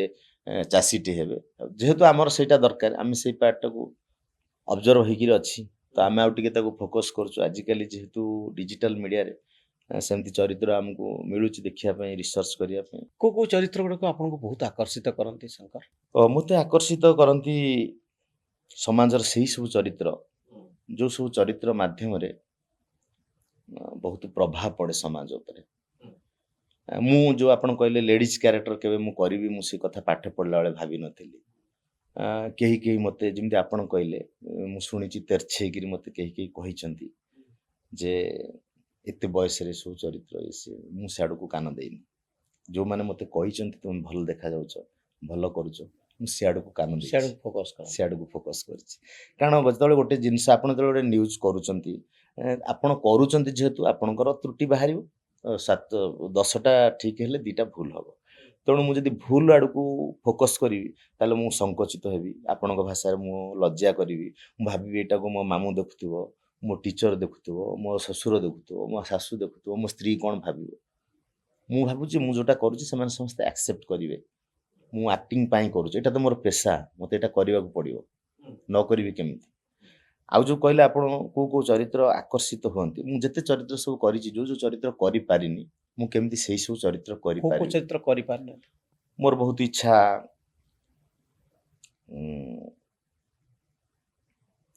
ଗୋଟେ ରୟାଲ କ୍ୟାରେକ୍ଟର କରିବା ପାଇଁ ରାଜା କାରଣ ରାଜା ଗୋଟେ ଚରିତ୍ର ସିଏ ତା ରାଜ୍ୟର ସେ ସବୁ କିଛି ମୁଁ ଗୋଟେ ରାଜା ହଅନ୍ତି ହସିକିରି କଥା କହନ୍ତି ମୋର ଗୋଟେ ନିଶ ମୁଁ କହିଲେ ସବୁ ରାଜ୍ୟବାସୀ କରନ୍ତି ଏମିତି ସବୁ କ୍ୟାରେକ୍ଟର କରିବା ପାଇଁ ରାଜା ଚରିତ୍ର କରିବା ପାଇଁ କାହିଁକି ଆପଣଙ୍କୁ ଆକର୍ଷଣ ଲାଗେ? ସବୁ ଚରିତ୍ର ହେଉଛି ଗୋଟେ ଗୋଟେ ରାଜା ଆପଣ ଯଦି ଗୋଟେ ଭିକାରୀ ଚରିତ୍ରକୁ ଭିକାରୀ ଭଳିଆ କରିଦେଇ ପାଇଲେ ସିଏ ବି ସେ କ୍ୟାରେକ୍ଟର ଅନୁସାରେ ରାଜା ଚରିତ୍ର ହେଉଛି ଆମେ ଯେମିତି ଗୋଟେ ସେଇଟା ଗୋଟେ ମାଇଥ ଅନୁସାରେ ଦେଖିବାକୁ ଗଲେ ଗୋଟେ ଶ୍ରେଷ୍ଠ କ୍ୟାରେକ୍ଟର ସେଥିପାଇଁ ମୁଁ ସବୁବେଳେ ମୋତେ ପ୍ୟାସନେଟିକ୍ ଲାଗେ ନରେନ୍ଦ୍ର ମୋଦିଙ୍କ ଚରିତ୍ର କରିବା ପାଇଁ ମୁଖ୍ୟମନ୍ତ୍ରୀଙ୍କ ବର୍ତ୍ତମାନ ମୋହନ ମାଝୀଙ୍କର ଚରିତ୍ର କରୁଛି। କିନ୍ତୁ ମୋର ଈଶ୍ୱରଙ୍କ ପାଖରେ ବହୁତ ମୁଁ ଋଣୀ ଯେ ମୋର ଗୋଟେ ଏମିତିଆ ଫେସ୍ ମୁଁ ଯେଉଁ କ୍ୟାରେକ୍ଟର କଲେ ମୋତେ ସଜେଇ ଦେଲେ ମୋତେ ସେମିତି ଲାଗେ। ଆକ୍ଟିଂ ଯାହା କରେ ବି ମୋତେ ଅପରାଜିତା ମ୍ୟାଡ଼ାମ୍ ଭଳିଆ ମୁଁ ଦେଖାଯାଏ, ନରେନ୍ଦ୍ର ମୋଦିଙ୍କ ଭଳିଆ ମୁଁ ଦେଖାଯାଏ। ଏବେ ମୋହନ ମାଝୀଙ୍କ ଭଳି ମୁଁ ଯେଉଁ ଚୁଟି ଏମିତି ପାଟିସନ୍ କରିକି ପଞ୍ଜାବୀ ପିନ୍ଧିଲା ବେଳକୁ ସେଭଳି ଦେଖାହେଉଛି। ସୁଲୋଚନା ବାପାଙ୍କ ଭଳିଆ ଦେଖାହେଉଛି। ଆମର ଲାଲୁ ଯାଦବ ଭଳି ଦେଖାହେଇଛି, ମମତା ଦିଦିଙ୍କ ଭଳିଆ ଦେଖାହେଇଛି। କେଉଁଠି ନା କେଉଁଠି ମୋତେ ସଜାଡ଼ି ଦେଲେ ବା ମେକଅପ୍ ଦେଇଦେଲେ ମୋତେ ମୁଁ ସେଇଭଳିଆ ଲାଗେ। ମୋତେ ସେଥିରୁ କିଛି ମାନେ ଗେଟଅପ୍ରୁ କିଛି ନମ୍ବର ମିଳିଯାଏ। ବାକି ଚେଷ୍ଟା କରେ ଆକ୍ଟିଂ କରିବା ପାଇଁ। ଚେଷ୍ଟା କରନ୍ତୁ। ମୁଁ ତ ଲାଗେ ଆପଣ ମହିଷାସୁର ହେଇ ବାହାରିଥିଲେ ବୋଧେ କ'ଣ ଗୋଟେ ରାଜା ହେଇକିରି କୋଉଠି ଗୋଟେ ମହିଷାସୁର ହେଇକିରି ବାହାରିଥିଲେ। ମହିଷାସୁର ହେଇକିରି ଆସୁଛି ଇଏକୁ ଦୁର୍ଗା ପୂଜାକୁ। ଯେ ମହିଷାସୁର ଆସିକି ଦେଖୁଛି କ'ଣ କ'ଣ ସବୁ ହେଇଛି। ମହିଷାସୁରର ଦୁଃଖ। ମହିଷାସୁର ଦୁଃଖ କ'ଣ? ମହିଷାସୁର ଦୁଃଖ ଗୋଟେ ଏତେ ବଡ଼ ଏତେ ଦିନ ଧରି ଦୁର୍ଗା ପୂଜା ହବ, ମାଆଙ୍କ ପାଖରେ ସବୁ ଭୋଗ ହବ, ତାକୁ ଗୋଟେ ଦେଇଚିନି ସେ 7 ଦିନ 8 ଦିନ କାଳ ଅଣ୍ଟାକୁ ବଙ୍କା କରିକି ଏମିତି ରହିବ ଜିଭ କାଢ଼ିକିରି। ଗୋଟେ ସାଧାରଣ ଲୋକ ହେଲେ ତାର ବ୍ୟାକ୍ ପେନ୍ ବାହାରିଯିବ। ଯଦି ତମେ କରୁଛ ମାଆଙ୍କର ଇଏ ସ୍କ୍ରିପ୍ଟଟା ମୁଁ ନିଜେ କରିଥିଲି। ଯଦି ମାଆଙ୍କର ତମେ କରୁଛ ଭାସାଣୀ ଭସାଣୀ ଝୁଣ ଧୂପ ଦେଇକିରି, ତ ମହିଷାସୁର ଯେଉଁ ରାକ୍ଷସ ପ୍ରଭୃତିର ଅଲଗା ଗୋଟେ ଭସାଣୀ କର। ଆଡ଼େ କୁଆଖାଇରେ ପକେଇଲେ ସାଡ଼େ ଦୟା ନଦୀରେ ପକାଅ। ଆମ ଭସାଣୀରେ ଯିଏ ସିଏ ମହିଷାସୁର, ସିଏ ମଦ ମାଂସ ସବୁ ଖାଆନ୍ତୁ। ତ ମହିଷାସୁର ଗୋଟେ ମେନ୍ କ୍ୟାରେକ୍ଟର, ଭିଲିଆନ୍ ନଥିଲେ ହିରୋ ବା ହିରୋଇନ୍ର କିଛି ନାହିଁ। ତେଣୁ ମହିଷାସୁର ତା କଥା ସେ କହୁଛି ଏତେ ଦିନ ମୁଁ ସେଠି ରହିବି, ମୋରି ନାକ ପାଖରେ ନନା ଆଣିକିରି ଧୂଆଁ ଧୂଆଁ ଦେଉଥିବ, ମୁଁ ଗୋଟେ ସେମିତି ଅଣ୍ଟାକୁ ଆଁ କରିକି ରହିଥିବି 8 ଦିନ। ଯଦି ମହିଷାସୁର ଗୋଟେ ଚରିତ୍ର ହୁଏ ସେ କ'ଣ କ'ଣ କହିପାରିବ? ସମସ୍ତଙ୍କ ଆଟେନସନ୍ ଦୁର୍ଗାଙ୍କ ଉପରେ ଥିବ। ସିଏ ହାଇଟରେ ରହିଲେ ଗ୍ଲୋରିଫାଏ କରାଉଥିବ ଦୁର୍ଗାଙ୍କୁ, ସମସ୍ତେ ନମସ୍କାର କରୁଥିବେ। ମହିଷାସୁରକୁ କେହି କେହି ନମସ୍କାର ନମସ୍କାର କରିବେନି। ମୁଁ ଭିଲିଆନ୍ ଅଛି ବୋଲି ହିରୋଇନ୍ ଚର୍ଚ୍ଚାରେ ଅଛି ବା ହିରୋ ଚର୍ଚ୍ଚାରେ ଅଛି ବା କାହାଣୀର ନାୟିକା ମା ଅଛନ୍ତି ଚର୍ଚ୍ଚାରେ। ତ ମୋର ଯେଉଁ ଫାଇଟିଂ ମୁଁ କରିଛି, କେତେ ଷ୍ଟ୍ରଗଲ୍ ଡିଆଁ ଡେଇଁ ଏତେ କଥା କରିଛି, ସେ ପାର୍ଟରେ ମୋର କିଛି ନାହିଁ। ମୋର ଗୋଟେ ଅଲଗା ମେଢ଼ କେଉଁଠି ନା କେଉଁଠି କରାଯାଉ। ଏମିତି ସବୁ ମହିଷାସୁର ତା ଦୁଃଖ କହୁଛି। ତ ଏଇ ଯେଉଁ ଆପଣ ଏଠି ପହଞ୍ଚିଲେ ଭୁବନେଶ୍ୱରରେ, ପ୍ରଜ୍ଞା କହୁଥିଲେ ତାଙ୍କ ପାଖରେ ମୋଟେ ପଇସା ନଥିଲା, ସେ ଗୋଟେ ଉପାସିଆ ଗ୍ରୁପ୍ କରିଥିଲେ। ସେମିତି ଗୋଟେ ସମୟ ଥାଏ। ମୁଁ ଯେତେବେଳେ ମେଟ୍ରିକ୍ ପାସ୍ କଲି, ମୁଁ ସେତେବେଳେ ପ୍ରଥମେ ହେଉଛି ମୁଁ ଗୋଟେ ସ୍କୁଲରେ ପଢ଼ିଲା ବେଳେ କେଉଁଠି ନା କେଉଁଠି ମୋ ଭିତରେ ସେଇ ଯେଉଁ ଆକ୍ଟିଂ କରିବା ପାଇଁ ଭିତରେ ଇଏଟା ଥିଲା। ମୁଁ ଗୋଟେ ରିସେସ୍ ଟାଇମ୍ରେ ମୁଁ ସବୁ ଟିଚର୍ମାନଙ୍କର ଆକ୍ଟିଂ କରୁଛି, ପିଲାମାନେ ସବୁ ସାଙ୍ଗମାନେ ଦେଖୁଛନ୍ତି। ତ ଜଣେ ସାର୍ 1 ପାସ୍ ଯାଇଥିଲେ, ସିଏ ଦେଖୁଛନ୍ତି ଏଇ ସବୁ ଟିଚର୍ ଅଛି। ପିଲା କହୁଛନ୍ତି ଆଚ୍ଛା ଆଚ୍ଛା ହେଡ଼୍ ସାର୍ଙ୍କ ଟିକେ କଲ, ସେ ଇଂଲିଶ ସାର୍ଙ୍କର କଲୁ, ସେ ଅମକ ଦିଦିଙ୍କର କଲୁ। ମୁଁ ସବୁ ସେଇଠି କରୁଛି, ସେ ସବୁ ତାଳି ମାରୁଛନ୍ତି ଯେଉଁ 45 ମିନିଟ୍। ତା ଭିତରେ ଜଣେ ସାର୍ ଝରକାରେ ସବୁ ଦେଖିଦେଇଛନ୍ତି, ଦେଖି ସିଏ ବି ଏନ୍ଜୟ କରିଛନ୍ତି। ଶ୍ରୀବତ୍ସ ନାୟକ ତାଙ୍କ ନାଁ ସାର୍। ତ ସିଏ କ'ଣ କଲେ, କହିଲେ ଆରେ ହେଇ ଇଏ ତ ବହୁତ ଇଣ୍ଟରେଷ୍ଟିଂ କ୍ୟାରେକ୍ଟର। ତ ସିଏ ଥରେ ମୋତେ କମନ୍ ରୁମ୍କୁ ଡାକି ଆଣିଲେ, କହିଲେ ତୁମେ ଶଙ୍କର ଯେଉଁ ଚରିତ୍ର ସବୁ କରୁଥିଲ ମୁଁ ସେଟା ଦେଖିଛି, ତୁମେ କର। ମୁଁ କହିଲି ସାର୍ ମୁଁ କରୁନା, ତୁ କରିନଥିଲୁ, ମୁଁ ଦେଖିଛି ଏଇ କରିଥିଲୁ। ସେଠୁ ସିଏ ମୁଁ ଆଉ ସେଦିନ ଯେତେ କଲିନି, ସେ କହିଲେ ନାଇଁ ନାଇଁ କରିବାକୁ ପଡ଼ିବ। ତ ସେମାନେ ସିଏ ଦେଖିଦେଇଛନ୍ତି ଯେହେତୁ ସିଏ ଆଉ ଛାଡ଼ିଲେନି, ବହୁତ ମୋତେ ଇନସିଷ୍ଟ କଲେ। ମୁଁ ସେଠୁ ସେମାନଙ୍କର କ୍ୟାରେକ୍ଟର କଲି। କଲା ପରେ ସେ ସବୁ ବହୁତ ହସିଲେ ଏବଂ ମୋତେ ଏନକରେଜ୍ କରାଇଲେ ଯେ ତୁମେ ଏଇଟା କରିପାରୁଛ। ତ ସ୍କୁଲରେ ମୋ ପାଇଁ ଗୋଟେ ଡ୍ରାମା ପ୍ଲାନିଂ କରାହେଲା। ମୁଁ ଗୋଟେ ଡ୍ରାମା କଲି। ତ ସେତେବେଳେ ଆମର ଗୋଟେ ଓସ୍ତାର ହେଉଥାଏ 1 ଆକ୍ଟ ପ୍ଲେ କମ୍ପିଟିସନ୍। ସେଇଥିରେ ମୁଁ କମ୍ପିଟିସନ୍ରେ ଗଲି ଜୋନ୍ରୁ, ଅବଶ୍ୟ ଡିଷ୍ଟ୍ରିକ୍ଟରୁ ମୁଁ କଟିଗଲି। ତାପରେ ମୋ ପାଇଁ ମୁଁ କ'ଣ ପାଠ ପଢ଼ି ଯେତେବେଳେ ଚର୍ଚ୍ଚା ହେଲା, ମୋତେ ଜଣେ କହିଲେ ନିମାଇଁ ସାର୍ ବୋଲି, କହିଲେ ଉତ୍କଳ ସଙ୍ଗୀତ ମହାବିଦ୍ୟାଳୟରେ ଗୋଟେ ଡ୍ରାମା ଗୋଟେ ପାଠ ଅଛି, ତାକୁ ତୁମେ ପଢ଼ିପାରିବ। ସେଇଟା that is equivalent with general +2 +3। ତ ସେଇଟା ମୋତେ ଟଚି ଲାଗିଲା, ମୁଁ ସେଇଆଡ଼କୁ ଫୋକସ୍ କଲି। ମୁଁ ସିଧା ମେଟ୍ରିକ୍ ପାସ୍ କରିକି ଏଠିକି ଆସିଲି। ସଙ୍ଗୀତ ମହାବିଦ୍ୟାଳୟ ଫର୍ମ ପକେଇଲି। ଗାଁରୁ ଆସିଥିବା ପିଲାଟାକୁ ବିଜୟ ମହାନ୍ତିଙ୍କୁ ମୁଁ ଆଖି ଆଗରେ ଦେଖୁଛି। ମୁଁ କାଠ, ଇଏ କ'ଣ ବିଜୟ ସାର୍, ଅଜିତ ସାର୍। ତ ସେଇଠୁ ଫର୍ମ ଭରିଲି, ପକେଇକିରି ଆଡ଼ମିସନ୍ ପାଇଁ ମୁଁ ଯେତେବେଳେ ରେଡ଼ି ହେଲି, ବାପା ମନା କଲେ, କହିଲେ ନାଟକ ତ ତୁ ଏମିତିରେ କରୁଛୁ, ଚର୍ଚ୍ଚାରୁଛୁ, ପୁଣି ତାକୁ କ'ଣ ତୁ 7-8 ବର୍ଷ ପାଠ ପଢ଼ିବୁ? ଏଇ ଗାଁ ପାଖ ପିଲା ସବୁ ଯାତ୍ରାରେ ହିରୋ ହିରୋଇନ୍ ହେଉଛନ୍ତି, ଏଗୁଡ଼ା ସବୁ ଭୁଲ ଭାଲ କଥା। ମୁଁ ଆଉ କେଉଁ ଶୁଣୁଛି। ମୋର 2ଟା ଆଡ଼ମିସନ୍ ହେଲା। ଗୋଟେ ଆଡ଼ମିସନ୍ ସେଇଠି ହେଲା କେନ୍ଦ୍ରାପଡ଼ାରେ କମର୍ସରେ। ବାପାଙ୍କର ଇଚ୍ଛା ଯେ ତୁ ଗୋଟେ କ୍ଲର୍କଟେ ହଉ, ପାଠ ପଢ଼ିଲେ। ମୋର ପାଠ ମୁଁ ବୁଝିପାରୁନି ଏତେ, ଗଣିତ ମୋର ହେଉନି, ବହୁତ କଷ୍ଟରେ ଘୋଷାଘୋଷି କରି ମୁଁ ପାସ୍ଟି କରିଛି। ବାପାଙ୍କ ଇଚ୍ଛା ମୁଁ କିଛି କହିପାରୁନି ତ ମୁଁ ଆସିକିରି ଏଠି ଆଡ଼ମିସନ୍ କଲି ପରେ ବାପା ଯେତେବେଳେ ଜାଣିଲେ ଯେ ଆକୁ ଆଉ ଅଟକେଇ ହେବନି ଯାହା ମୁଁ ଏଠି 6-7 ବର୍ଷ ପାଠ ପଢ଼ିଲି ପାଠ ପଢ଼ିଲା ବେଳେ ଆମକୁ ରିହର୍ସାଲ୍ କରିବା ପାଇଁ ସମସ୍ୟା ଥିଲା ତ ଆମେ ଥରେ କଲେଜ ପିଲା ବିଜୁ ପଟ୍ଟନାୟକ ପାଖରେ ଯାଇ ପହଞ୍ଚିଲୁ ପ୍ରଦୀପ ଲଙ୍କା ବୋଲି ଗୋଟେ ସାଙ୍ଗ ଥାଏ ଯେ ଆମେ ଚାଲ ବିଜୁ ବାବୁ ହେଉଛନ୍ତି ମୁଖ୍ୟମନ୍ତ୍ରୀ ତାଙ୍କୁ କହିଲେ ସେ ଆମକୁ ଗୋଟେ ରିହର୍ସାଲ୍ ପାଇଁ ଜାଗା ଦେବେ କାରଣ କଲେଜ ଛୁଟି ପରେ ଆମକୁ କାଢ଼ି ଦେଉଥିଲେ ବିଜୁ ବାବୁଙ୍କ ପାଖରେ ଯାଇ ପହଞ୍ଚିଲା ପରେ ଆମେ କହିଲୁ ସାର୍ ନମସ୍କାର ଆମେ ଆସିଥିଲୁ ଉତ୍କଳ ସଙ୍ଗୀତ ମହାବିଦ୍ୟାଳୟ ବିଜୁ ବାବୁ ମୁଖ୍ୟମନ୍ତ୍ରୀ ଥିଲେ। ମୁଖ୍ୟମନ୍ତ୍ରୀ ସିଏ ଏମିତି ବସିଥିଲେ କିଏ ଆମେ ଉତ୍କଳ ସଙ୍ଗୀତ ମହାବିଦ୍ୟାଳୟ ଆସିଥିଲୁ ଚାଲ କୁଆଡ଼େ ଆଇଥିଲେ ସେଠୁ ପୁଣି ଡାକିଲେ ସେଠୁ ଗଲେ ନା ଏମିତି ରିହର୍ସାଲ୍ ଅଛି କଳିଙ୍ଗ ଷ୍ଟାଡିୟମ ପଳାଏ ତାଙ୍କୁ ଗୋଟେ ଘର ଚାବି ଦେଇଦେଲେ ସେଠୁ ସେ ଗୋଟେ କିଏ ଗୋଟେ କହିଲା ଚାବି ନାହିଁ ନା ଯା ତ ତାଲା ଗୋଟେ ଭାଙ୍ଗି ଦେଇକି ସେଠି ରିହର୍ସାଲ୍ କର ତ ଆମେ ଗୋଟେ ତଳ ତାଲା ଭାଙ୍ଗିକି ପୁରା ପୋଛାପୋଛି କରି ରିହର୍ସାଲ୍ କଲୁ ରିହର୍ସାଲ୍ କରିବା ଭିତରେ କିଛି ଦିନ ପରେ ହଠାତ୍ ସେଇ ଜାଗାକୁ ଗୋଟେ କଲେଜ ଚେଞ୍ଜ ହେଇକିରି ଆସିଲା କଳିଙ୍ଗ ଷ୍ଟାଡିୟମକୁ ଆସିଲା government college of physical education ଯୋଉଠି ପିଇଟି ମାନଙ୍କର ଟ୍ରେନିଂ ଦିଆ ତାଙ୍କୁ ଯେତେବେଳେ ଗଭର୍ଣ୍ଣମେଣ୍ଟ ସେଠି କଟକ ଷ୍ଟାଡିୟମ ଥିଲା କଟକ ଷ୍ଟାଡିୟମ କ୍ରିକେଟ ଫିଲ୍ଡ ବୋଲି ଏଠି ସିଫ୍ଟ କରିଦେଲେ ତ ଏଠି ସିଏ କହିଲେ ତମେ ଏଇ ଘରୁ ବାହାର ଆମର ଏଇଟା ରୋଷେଇ ଘର ହବ ଆମେ ସେତେବେଳେ ୟଙ୍ଗ ପିଲା ଆମେ କହିଲୁ କାହିଁ ଆମକୁ ଏଇଟା ବିଜୁ ବାବୁ ଦେଇଛନ୍ତି ତମେ କିଏ ବାହାର କରିବ ନା ନା ହବନି କରି ଆମେ 2-4 ଜଣ ପିଲା ଜିଦ୍ଦି କଲୁ ଆଉ କହିଲେ ଆଚ୍ଛା ଠିକ୍ ଅଛି ତମକୁ ଆମେ ଗୋଟେ କୋର୍ସ ଦେଇଦେବୁ ତମେ ପାଠ ପଢ଼ିକିରି ଟିଚର ଫିଚର ହେଇଯିବ କ'ଣ ନା ପିଇଟି ଟ୍ରେନିଂ ଗୋଟେ ଅଛି ସେଇଟା କ'ଣ ନା ଏମିତି ଏମିତି ଆମେ ସବୁଠୁ ବୁଝିଲୁ ସବୁଠୁ ମୋତେ ସିଟି ଏଇଠି ଜଷ୍ଟ ପାସ୍ ଆଉଟ୍ ହେଇଯିବାକୁ ସେଇଠି ମୋତେ ମିଳିଗଲା ଯେ ଆପଣ ଗଣ୍ଡଗୋଳ ଫଣ୍ଡଳ କରନ୍ତୁନି କରନ୍ତୁନି ଏଠି ପଢ଼ନ୍ତୁ ସେଇଠି ମୋତେ ମିଳିଗଲା ପି ଟ୍ରେନିଂ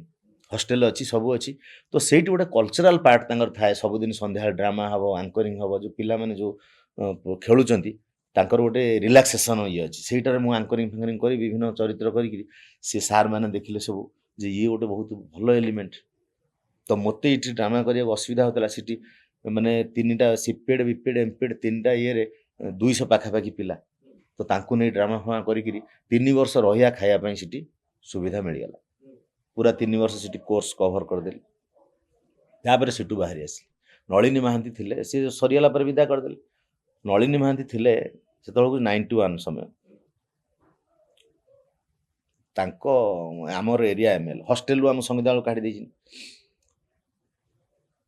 ଆମେ କହିଲୁ ତାଙ୍କ ପାଖରେ ରହିବୁ ଯେଉଁ ବାହାର ଲୋକ ଆସିକିରି ଏରିଆ ଲୋକ ଶୁଅନ୍ତି ତାଙ୍କ ପାଖରେ ଶୋଉ ସେଠି ଜଣେ ଭାଇଟେ ଥିଲେ ଚିହ୍ନା ଲୋକ ପିଅନ ସେ ଆମକୁ ତାଙ୍କର ଗୋଟେ ଲାଟ୍ରିନ୍ଟେ ଦେଇଦେଲେ କହିଲେ ଏଇ ଲାଟ୍ରିନ୍ଟା ୟୁଜ୍ ହୁଏନି ତମେ ଏଇଠି ଲୁଗାପଟା ରଖ ଏଇଠି ଶୋଇବ ବହୁତ ସୁବିଧା ହେଲା ଆମେ ବାହାରୁ ଚାବି ପକେଇ ଦେଇ ପଳେଇ ଆସିବୁ ଲମ୍ବା ଲାଟ୍ରିନ୍ଟା ସେ ଯେଉଁ ଲାଟ୍ରିନ୍ର ଯେଉଁ ପ୍ୟାନ୍ ଇଟା ପିଟା ସେଟ୍ କରିକି ଟୋଟାଲ ସେଇଠି ଶୋଇଲୁ ଆଉ ସେଇଠି ରହିବୁ ସେଇଠି ଶୋଇବୁ ଲାଟ୍ରିନ୍ ଭିତରେ ସେ ଗୋଟିକ ଖାଲି ଥିଲା ଅନେକ ଦିନ ରହିଲା ପରେ ହଠାତ୍ ଦିନେ ମନ୍ତ୍ରୀ ସେ କହିଲେ ଏଇଟା ଖୋଲା ବେଳକୁ ଆମ ତକିଆ ଫକିଆ ସବୁ ଲୁଗାପଟା ମାସ୍କ ସବୁ ବାହାରିଲା ମୋର ସାଙ୍ଗ ଥିଲା ପ୍ରଦୀପ ଲଙ୍କା ସିଏ ସେଠୁ କହିଲେ ଡାକ ତାକୁ ସେ ଡାକିଲା ପରେ କହିଲେ କ'ଣ ହେଇଛି ତମେ ଏଇଠି ରହୁଛ ଆମେ ସଂବିଧାନରେ ପଢ଼ୁଥିଲୁ ଏମିତି ହିଷ୍ଟ୍ରି ଆମେ କେଉଁଠି ରହିବୁ ତ ଆକ୍ଟିଂ ଫାକ୍ଟିଂ କିଛି ନାହିଁ ଆଉ କ'ଣ ଗାଁକୁ ଯିବୁ କରିବୁ ଆମେ ଏଇଠି ରହିଯାଇଛୁ ଆଉ ତମ କେଉଁଠି ତମ ଘର ଆଜ୍ଞା ନା ଆମ ନିର୍ବାଚନ ମଣ୍ଡଳୀ ନା କେଉଁଠି କୁହ ମୁଁ ସେଠୁ ବାପାଙ୍କ ନାଁ କହିଲି କହିଲେ ଆଚ୍ଛା ଆଚ୍ଛା ଠିକ୍ ଅଛି ଏଇ ଗୋଟେ ଚାକିରି କରେଇଦେଲେ ସେ ସବୁ ଗୋଟେ ଲେଖିଦେଲେ ନଳିନୀ ବାବୁ ମୋର ସିଧାସଳଖ ଚାକିରି ହେଇଗଲା ବିଡ଼ିଏରେ ଟାଇପିଷ୍ଟ DLR ଡେଲି ଲେବର ଏମିତି କ'ଣ ଗୋଟେ ମାନେ ମୋତେ ସବୁଦିନ 100 ଟଙ୍କା ଭଳିଆ ଦରମା ସବୁଦିନ ମୁଁ ଯାଇ ପହଞ୍ଚିଲା ବେଳକୁ ଜଣେ ଅଫିସର ବସିଛନ୍ତି ମୁଁ ଜୁନିୟର ଟାଇପିଷ୍ଟ ଚିଠି ନେଇକି ଯାଇଛି କୁଆଡ଼ୁ ସବୁ ପଳେଇ ଯାଉଛନ୍ତି ମନ୍ତ୍ରୀକି ଧରି ଟାଇପ୍ ଜାଣିଛ ମୁଁ କହିଲି ଆଜ୍ଞା ମୁଁ ଆଇଛି ତ ଆଇଛ ଖାଲି ପଇସା ପାଇଁ କର ଟାଇପ୍ ମୁଁ କହିଲି ମୁଁ ଜାଣିନି ଯା ଗୋଟେ ତଳୁ ଟାଇପ୍ କରି ଆଣ ମୁଁ 2 ଟଙ୍କା ଦେଇ ତଳୁ ଟାଇପ୍ କରି ଆଣିକି ତାକୁ ଦେବି ଏମିତି ମାସେ ଖଣ୍ଡେ ଚାଲିଲା ସିଏ ମୋତେ ବୁଝଉଥାନ୍ତି ତମେ ତା ପାଖ ପରେ ପରେ ତାକୁ ଯେତେବେଳେ ମୁଁ ହେଲ୍ପ କଲି ସିଏ ମୋତେ ବୁଝେଇ ଚାଲିଲେ ଯେ ଆଉ ତମେ ଶିଖ ଏ ଚାକିରିଟା ପରମାନେଣ୍ଟ ହେଇଯିବ ମୁଁ ସାଡ଼େ କରୁଥିବି ଷ୍ଟ୍ରିଟ୍ରେ ହେଲା କି କେଉଁ ଡ୍ରାମା ଫାମା ହେଲା ଆକୁ ଥୋଇ ଦେଇ ଚାଲିଲି ତାପରେ 8 ଦିନ ପରେ ଆଇଲା ବେଳକୁ ସିଏ ବହେ ଶୋଧିବ ମୁଁ ଚୁପ୍ ହେଇ ଠିଆ ହେବି ପୁଣି ମୋର କେତେ ଦିନ ଦରମା ହେଇଥିବ କେତେ ଦିନ ସେ ସାଇନ୍ କରେଇଦେବେ କେତେବେଳେ ମାସକର ପାଇବି ଏମିତି ଥରେ ମୁଁ ଯାଇଛି ପଥପ୍ରାନ୍ତ ନାଟକ କରିବାକୁ ଆସିଲା ବେଳକୁ ମୋ ଚାକିରି ଆଉ ଜଣେ ରହିଯାଇଛି ସେଠୁ ସରିଗଲା ଚାକିରି ତାପରେ ସେଠୁ ଗୋଟେ ଏମିତି ଗୋଟେ ଜାଗାରେ କାମ ମିଳିଲା ଗୋଟେ ସେକ୍ରେଟେରିଏଟ୍ ଗୋଟେ ଲୋକକୁ ଡେଲି ନେଇକିରି ମୁଁ ସେକ୍ରେଟେରିଏଟ୍ରେ ଛାଡ଼ି ମୋଟର ସାଇକେଲ ମୋର ସାଇକେଲ ଥିଲା ତାଙ୍କ ନାଁ ହେଉଛି ଜିତେନ୍ଦ୍ର କୁମାର ରଥ କାରଣ ତା ପୂର୍ବରୁ ମୁଁ କେମିତି ରହିବି ଦରକାର, ଘରେ ଆଉ ପଇସା ଦେଉନାହାନ୍ତି, ଘରେ କହୁଛନ୍ତି କ୍ଲିଅର ତ ଟ୍ୟୁସନ୍ କରିବା ପାଇଁ ଜଣଙ୍କ ପାଖକୁ ଯାଇଥିଲି। ସିଏ କ'ଣ କଲା, ତାଙ୍କ ମାଆ ଛକିକି ରହିଲେ, ମୁଁ ଟ୍ୟୁସନ୍ ପଢ଼େଇଲି ଇଂଲିଶ। ସିଏ ଇଂଲିଶ ମିଡ଼ିୟମ୍ ପିଲା, ସିଏ ସେଠୁ ମୋତେ ମିଠା ଫିଠା ଖାଇବାକୁ ଦେଇ କହିଲେ, ଆଜ୍ଞା ସାର୍ ଆପଣ ବହୁତ ହେଇଗଲା, ଆପଣ ଆସନ୍ତୁ, ଆମ ପୂର୍ବ ସାର୍ ପଳେଇ ଆସିଲେଣି। ମୁଁ ବୁଝିଗଲି, ସେଠୁ ପଳେଇ ଆସିଲି। ସେଠୁ ମୋର ଯେ ଚିହ୍ନା ପରିଚୟ ସମସ୍ତଙ୍କୁ ମୁଁ କହୁଥାଏ ଯେ ଆକ୍ଚୁଆଲି କେମିତି କ'ଣ ମୁଁ ଟିକେ କେଉଁଠି ରହିବି କରିବି, ଖାଇବା ହଷ୍ଟେଲରେ ରହିପାରୁନି। ତ ସିଏ ମୋତେ କହିଲେ ଗୋଟେ ଲୋକ ଅଛି ଜିତେନ୍ଦ୍ର କୁମାର ରଥ, ତାଙ୍କର ଗୋଟେ ଏମିତି ଇସ୍ୟୁ ହେଇଛି, ତାଙ୍କୁ ଜଣେ ଏମିତି କିଏ ଷ୍ଟାବିଂ କରିଦେଇଛି, ତାଙ୍କର ଗୋଟେ ଏମିତି ଆଫେୟାର୍ସକୁ ନେଇକିରି ପର୍ସନାଲ କେସ୍ରେ। ତାଙ୍କର ଯେଉଁ ଗଜନୀର ଯେମିତି ଷ୍ଟୋରି ସେଇଭଳିଆ, ତାଙ୍କର କିଛି ମନେ ରହୁନି, ବଟ୍ ସିଏ ବହୁତ ବ୍ରିଲିଆଣ୍ଟ ଷ୍ଟୁଡେଣ୍ଟ, ପୁରୀ ଏସ୍ଏସ୍ କଲେଜରୁ ବେଷ୍ଟେନ୍ ପାଇଥିଲେ। ସେ 3-4 ଭାଇ, ତାଙ୍କ ନାଁ ଜିତେନ୍ଦ୍ର ରଥ। ଗୋଟେ ତାଙ୍କର ଗୋଟେ ବୁଢ଼ୀ ମା ଅଛି, ତାଙ୍କ ପାଖରେ ନେଇ ପହଞ୍ଚିଲେ। କାମ କ'ଣ ନା, ତୁମକୁ ରହିବା ଖାଇବାକୁ ଘର ଦିଆଯିବ, 500 ଟଙ୍କା ମାସକୁ ଦିଆଯିବ। 10ଟା ବେଳେ ନେଇ ତାଙ୍କୁ ସେକ୍ରେଟାରୀ ଛାଡ଼ିବି, ସିଏ ସାଇନ୍ କଲା ପରେ ସିଏ ସେଠି କାହାକୁ ମାନନ୍ତି, ମୋ କାମ ସରିଲା ମୁଁ ଚାଲିଲି, ମୋ କାମ ତାକୁ ଖୋଜି ଖାଜି ଆଣି ପୁଣି ତାଙ୍କ ଘରେ ଛାଡ଼ିବି, ଏତିକି କାମ। ଏଇଟା ମୋତେ ମିଳିଗଲା। ସେ ଲୋକ ଆଉ ନାହାନ୍ତି, ହଜିଗଲେ, ହଜିକିରି ଏକ୍ସପାୟାର୍ଡ କରିଗଲେ, କିନ୍ତୁ ସେଇଠି ଗୋଟେ ଲମ୍ବା ସମୟ ପର୍ଯ୍ୟନ୍ତ ମୁଁ ରହିଲି। ତାପରେ ମୋତେ ସେ ଯେଉଁ ଟ୍ରେନିଂ କରିଥିଲି ସରସ୍ୱତୀ ଶିଶୁ ମନ୍ଦିର ଗୋଟେ ଚାକିରି ମିଳିଲା। କିନ୍ତୁ ସେଇଠି ରହିବା ପୂର୍ବ ସମୟରୁ ଅସୁବିଧା ହେଇଛି ଖାଇବା ପିଇବା ପାଇଁ। କିଛି ଦିନ ଆମେ ଷ୍ଟେସନରେ ରହିଛୁ, ମୋର 2-3 ଜଣ ସାଙ୍ଗ। କେବେ କେବେ ଉପାସ ରହିବାକୁ ପଡ଼େ, ସେଥିପାଇଁ ଦୁଃଖ ଲାଗେନି, କାରଣ ଅଭ୍ୟାସ ହେଇଯାଇଥିଲା। ଚାକିରି ଛାଡ଼ିଲେ ବୋଲି ଆପଣଙ୍କୁ ଏତେ ଦୁଃଖ ଆସିଲାନି? ଟାଇପିଷ୍ଟ ଚାକିରି ଗୋଟେ ମିଳେ। ମୁଁ ଜାଣିପାରୁନଥିଲି, ମୁଁ ସେତେବେଳେ ଜାଣିପାରୁନଥିଲି ଯେ ଏଇଟା ଗୋଟେ ଚାକିରି। ସେ ମୋ ପୋଷ୍ଟରେ ଯିଏ ଅଛନ୍ତି, ସେ ମୋର ଦେଖାଉନି, ସେ ବର୍ତ୍ତମାନ ସିନିୟର ଅଫିସର ଆମରି ଏରିଆର। ବହୁତ ଲୋକ ସେତେବେଳେ ଆମ ଗାଁର ବହୁତ ଲୋକ ଚାକିରି କରିଛନ୍ତି, ଏମିତିକି ନଳିନ ମହାନ୍ତି ମାନେ ଗୋଟେ ପରିବାରରୁ 2 ଭାଇ 2 ସ୍ତ୍ରୀ ଏମିତି ସବୁ ଅଛନ୍ତି। ମୋତେ ଗୋଟେ ଚାକିରି ମିଳିଥିଲା, ବାପା ବହୁତ ଖୁସି ହେଇଥିଲେ, କିନ୍ତୁ ମୁଁ ପଳେଇଲି। ଆସିଲା ବେଳକୁ ସେ ଜାଗାରେ ଆଉ ଜଣେ ରହିଯାଇଛନ୍ତି। ସେ ମୋତେ କହିଲେ, ତମେ କିଛି ପଇସା ରଖ, ଆଉ ଭାଇ ମୋତେ କିଛି କୁହନା, ମୁଁ ବହୁତ ଖୋଜା କଲି। କହିଲେ ହଉ ଠିକ୍ ଅଛି। ଆପଣଙ୍କ ଚାକିରି କରିବା ଅପେକ୍ଷା ନାଟକ କରିବାରେ ବେଶୀ ଆନନ୍ଦ। ଭଲ ଲାଗେ। ତାପରେ ସେତେବେଳେ ପଇସା ରୋଜଗାର କରିବା ପାଇଁ କିଛି ବାଟ ନଥିଲା ସାର୍। ପ୍ରମ୍ପଟିଂ କଲେ 50 ଟଙ୍କା ମିଳୁଥିଲା ରବୀନ୍ଦ୍ର ମଣ୍ଡପରେ। ତାପରେ ଆମର ବୈକୁଣ୍ଠ ଭାଇ ସ୍ୱର୍ଗତ ହେଇଗଲେଣି, ସିଏ ମୋର ଜଷ୍ଟ ଉପର ବ୍ୟାଚ୍ ପିଲା, କିନ୍ତୁ ଆମେ ଫ୍ରେଣ୍ଡଲି ଥିଲୁ। ସେ କହିଲା ଯେ ରବୀନ୍ଦ୍ର ମଣ୍ଡପରେ ଯେଉଁ ମେକଅପ୍ ହେଉଛି, ଆମେ ଯଦି ମେକଅପ୍ କରିବା ଆମକୁ 300 ଟଙ୍କା ମିଳିବ। ବୋଲେ ଆଚ୍ଛା, ନା କ'ଣ କେଉଁଠି ସେ ରଙ୍ଗ ଫଙ୍ଗ ଆସିବ, ନା ଚାଲ ଯିବା ସବୁ କିଣି ଆଣିବା। ସମରେଶ ତାଙ୍କ ପାଖକୁ ଗଲୁ, ସିଏ ଆମକୁ ଦିନେ ମେକଅପ୍ ସବୁ ଏଇ ଜିନିଷ ଦରକାର। ଆମେ ଥିଓରିରେ ପଢ଼ିଥିଲୁ, କିନ୍ତୁ ପ୍ରାକ୍ଟିକାଲ ଆମେ କ'ଣ କଲେ ଚାଲିବ। ତ ରବୀନ୍ଦ୍ର ମଣ୍ଡପରେ ଆମେ ଗୋଟେ ଛୋଟ ନମ୍ବର ଦେଇକିରି ଲେଖିଲୁ, ଏଇ ନମ୍ବରରେ ଯୋଗାଯୋଗ କଲେ ମେକଅପ୍ ଆର୍ଟିଷ୍ଟ ମିଳିବେ। ତ ଯେଉଁମାନେ ଡ୍ରାମା କରି ଆମକୁ ଫୋନ୍ କରି ଆମେ ଯାଇ ପହଞ୍ଚିଲୁ। ପହଞ୍ଚିଲେ 300 ଟଙ୍କା ମିଳିଲା, ପୁଣି ଖାଇବା ପିଇବା ସେଇ ଯେଉଁ 2 ଦିନ ଆମର ପୁରା ଆନନ୍ଦ। ଆଉ ଡ୍ରାମା ସରିଗଲେ ପୁଣି ଆମେ ଫେରି ଆସିଲୁ। ତାପରେ ଓଟିଭି ଷ୍ଟୁଡ଼ିଓକୁ ଗଲେ। ତାପରେ ମେକଅପ୍ରେ ଯେତେବେଳେ ନାଁ ହେଲା, ମୁଁ ମାନେ ମେକଅପ୍ କରିପାରିଲି, ମୋତେ ଗୋଟେ କାମ ମିଳିଲା। 500 ଟଙ୍କା ସେତେବେଳକୁ ସିରିଏଲ୍ ଫିରିଏଲ୍ରେ ମିଳୁଥିଲା। ତ ସୁବ୍ରମଣ୍ୟମ ସାର୍ ଥିଲେ, ଆପଣ ବି ଥିଲେ ଓଟିଭିରେ। ମୋତେ ବୈକୁଣ୍ଠ ଭାଇ ସେତେବେଳକୁ ଇଟିଭି ପାଇଲେ, ସେ ମୋତେ କହିଲେ, ମୁଁ ଓଟିଭିରେ ମୋର ଜବ୍ ଅଛି, ତୁମେ ସେଇଠିକି ଆସ, ମୁଁ ତୁମକୁ କହିକି ରିପ୍ଲେସ୍ କରେଇଦେବି। ଆଲୋକ ଭାଇ ଆମ କଲେଜର ପାସ୍ ଆଉଟ୍ ଷ୍ଟୁଡେଣ୍ଟ। ତ ସେଇଠି ବୋଧେ 10,000 ନା 1180 ଟଙ୍କା ଖଣ୍ଡେ ମିଳିଲା ଦରମା। ସେ ଭିତରେ ମୁଁ ତାକୁ ମ୍ୟାନେଜ୍ କରିକିରି ତା ଭିତରେ ଆକ୍ଟିଂ ଫାକ୍ଟିଂ କରୁଥାଏ, ମୋର ଆସିଷ୍ଟାଣ୍ଟ ନେଇକିରି ଚଳାଉଥାଏ। ବହୁତ ସେଇ ସମୟଟା ଟିକେ ପ୍ରୋବ୍ଲେମ୍ ଥିଲା। ତାପରେ ଗୋଟେ ସିରିଏଲ୍ ମିଳିଲା, ବହୁତ ଦିନ ମେକଅପ୍ କଲି। ମେକଅପ୍ରେ ମୋତେ ଷ୍ଟେଟ୍ର ଆୱାର୍ଡ଼ ଫାୱାର୍ଡ଼ ମିଳିଛି। ସଂସ୍କାର ସିରିଏଲ୍, ବଡ଼ ଘର ବଡ଼ ଗୁମର କଥା, ମହାଯଜ୍ଞ, ଅନେକ ଗୁଡ଼ିଏ ସିରିଏଲ୍ ମୁଁ କରିଛି ମେକଅପ୍ ଆର୍ଟିଷ୍ଟ ହିସାବରେ। ସେ ସମୟରେ ମୁଁ ବହୁତ ଡାଇରେକ୍ଟରମାନଙ୍କୁ ରିକ୍ୱେଷ୍ଟ କରେ ଯେ ମୋତେ ଗୋଟେ ଚରିତ୍ର ଦିଅନ୍ତୁ। ବହୁତ କଷ୍ଟ ମୋତେ ବଡ଼ ଘରେ ଗୋଟେ କ୍ୟାରେକ୍ଟର ମିଳିଥିଲା, ରଘୁ ଚାକର। ସେ ଅପରାଜିତାଙ୍କ ମ୍ୟାଡ଼ାମଙ୍କ ସାଙ୍ଗରେ, କିନ୍ତୁ ମୋର ଚରିତ୍ରରେ ଆଉ କିଛି ହେଲାନି। ସବୁଦିନ ଯିବି ମା ଚା, ଏତିକି ରଘୁ ଚା, ମୁଁ ଚାଲିଲି। ଗେଷ୍ଟ ଆସିଲେ ମା ଚା। ମୁଁ ବହୁତ ସେ ରାଇଟରଙ୍କୁ ବହୁତ ରିକ୍ୱେଷ୍ଟ କରେ, ସୁଧାଂଶୁ ଡାଇରେକ୍ଟର, ମୋତେ ଟିକେ ବଢ଼ାନ୍ତୁ, ଏ କରନ୍ତୁ ସେ କରନ୍ତୁ। କେବେ କେବେ ପଦେ ପଦେ ଆସିଲେ ମୁଁ ବହୁତ ମାନେ ରେଡ଼ି ହେଇକିରି କରେ। ଆଉ ମିଳେନି, ବହୁତ ଦିନ କଲି, କିଛି ପଇସା ମିଳୁଥିଲା, 500 ଟଙ୍କା ମିଳୁଥିଲା। ତାପରେ ଆସିଲା ଗୋଟେ ସଂସ୍କାର ସିରିଏଲରେ ଗୋଟେ ପୋଲିସ କ୍ୟାରେକ୍ଟର। ସେ କ୍ୟାରେକ୍ଟରରେ ସେ ସାଉଥରୁ ଲେଖା ଆସୁଛି, ସେ ମୋତେ କ୍ୟାରେକ୍ଟର ଦେଇଦେଲେ। ମୁଁ ତାକୁ ସବୁଠୁ ବହୁତ ବାଡ଼େଇ ପିଟି ହେଇକିରି କଲି। ଯେତେବେଳେ ଦେଖିଲା ବେଳକୁ ତା ପରଦିନ ଆଉ ଗୋଟେ ଆସିଛି, ତାପରେ ଆଉ ଗୋଟେ ଆସିଛି, ମୋର ବଢ଼ିଲା କ୍ୟାରେକ୍ଟର। ମୋତେ ସବୁ ଲୋକ ଚିହ୍ନିଲେ, ଏ କଲେ ସେ କଲେ। ମୁଁ ମେକଅପ୍ ଫେକଅପ୍ ଦେଇ ନିଶ ଫିସ ଲଗେଇ ରେଡ଼ି ହେଇକି ରହିଛି। ଦିନେ ଦେଖିଲା ବେଳକୁ ମୁଁ ମୋ ଡ୍ରେସ୍ ଫେସ୍ ନିଜେ ତିଆରି କରିଦେଇଛି। ଦେଖିଲା ବେଳକୁ ମୋର ମୁଁ କହିଲି ତମେ ଆଉ ମେକଅପ୍ ନିଅନି ପ୍ରଡକ୍ସନ୍। ମୁଁ କହିଲି କାହିଁକି? ଆଜି ପୋଲିସର ଆସିଛି କ୍ୟାରେକ୍ଟର। ନା ଇଏ କ୍ୟାରେକ୍ଟରଟା ପୋଲିସ ଟ୍ରାନ୍ସଫର ହେଇଗଲା। ମୁଁ ଦେଖିଲା ବେଳକୁ ଆଉ ଜଣେ ଆକ୍ଟର ସିଏ ତାକୁ ମୋତେ ମେକଅପ୍ କରିବାକୁ ପଡୁଛି। ଆପଣଙ୍କ ଚରିତ୍ର ପଳେଇଗଲା, ବଦଳିଗଲା, ପୁଣି ମେକଅପ୍ ମ୍ୟାନ୍ ହେଇଗଲେ। ହେଇଗଲା ବହୁତ ହଁ, ଯେ କ୍ୟାରେକ୍ଟରଟା ପୁଣି ମେକଅପ୍ ମ୍ୟାନ୍ ହେଇଗଲା। ହାତରୁ ଖସିଗଲା। ସେଠୁ କ'ଣ କଲେ ଆପଣ? ଆଉ କିଛି କରିବାର ନାହିଁ, କାରଣ ମୁଁ ଯଦି ଯୁକ୍ତିତର୍କ କରିବି ମୋର ଯୋଉ ମେକଅପ୍ କରୁଛି ସେଠୁ ସେ ସେତକ ଚାଲିଯିବ। ବାଧ୍ୟ ହେଇ ସେମିତି ମୋଡ଼ି ଜାକି ହେଇକିରି ମେକଅପ୍ କଲି ଆଉ। ତାପରେ ପୁଣି କେତେବେଳେ ସୁଯୋଗ ଆସିଲା? ପୁଣି ସୁଯୋଗ ଆସିଲା ଯେତେବେଳେ ମିଷ୍ଟର ନନସେନ୍ସ ହେଲା। ମେଗାରେ ସେମିତି ଆସୁଥାଏ କିନ୍ତୁ ଏକ୍ସଟାବ୍ଲିଶ ହେଇପାରୁନଥାଏ। ଗୋଟେ କ୍ୟାରେକ୍ଟର ଗୋଟେ ସେତିକି ଡ୍ୟୁରେସନ୍ ମିଳିଲେ ତ କ'ଣ କହିବି ନା। ଆପଣ ଏତେ କଥା ପଚାରୁଛନ୍ତି, ଆଧିରୁ ଗୋଟେ ସାରାଂଶ ବାହାରିଲେ ମୋ ବିଷୟରେ ଲୋକ ଜାଣିପାରିବେ। ଯଦି ମୋତେ ଗୋଟେ ମିନିଟ୍ ବିଷୟରେ ମୋ ବିଷୟରେ କହିବାକୁ ଦିଆଯିବ ମୁଁ କ'ଣ କହିପାରିବି? ଖାଲି ରଘୁ ଚା କହିଲେ କେମିତି ହବ? ରଘୁ ଚା। ଆଉ ଯୋଉଦିନ ମୋତେ ଚାହା ଦବାର ସିନ୍ ଥିବ ମୁଁ ସେଦିନ ମେକଅପ୍ରେ ଘଣ୍ଟାଟେ ଆଗରୁ ପଳେଇ ଯାଇଥିବି। ରଘୁ କ'ଣ ପିନ୍ଧିବ, କୋଉ ସାର୍ଟ ପିନ୍ଧିବ, ଏ କରିବ ସେ କରିବ। ତାପରେ ଡାଇରେକ୍ଟରଙ୍କୁ ଥରେ କହିଲି, ମୁଁ କହିଲି ଆଉ ଗୋଟେ ଇମ୍ପ୍ରୋଭାଇଜ୍ କରିବାକୁ ମୁଁ ଚାହୁଁଛି। ରଘୁ ଚା ନା କ'ଣ ଇମ୍ପ୍ରୋଭାଇଜ୍? ସୁଧାଂଶୁ ଭାଇ କହିଲେ। ସୁଧାଂଶୁ ଭାଇ ଆମର ହଉଛନ୍ତି ଭଲ ଡାଇରେକ୍ଟର। କହିଲେ ଆଚ୍ଛା କ'ଣ ତମେ କରିବାକୁ ଚାହୁଁଛ? ମୁଁ କହିଲି ଚାହା, କାଜଲ ହଉଛି ହିରୋଇନ୍। ଚାହା ଆଣୁଛି, ଚାହା ଦେଲା ବେଳକୁ ମୁଁ ତାଙ୍କୁ, ସେ କହୁଛି ରଘୁ ତମେ କୁଆଡ଼େ ଯାଇଥିଲ? ମୁଁ କହୁଛି ମୁଁ ଯାତ୍ରା ଦେଖିବାକୁ ଯାଇଥିଲି କାଲି, ଆଉ ଯାତ୍ରାରେ ଗୋଟେ କ୍ୟାରେକ୍ଟର ଏମିତି କରିଛି।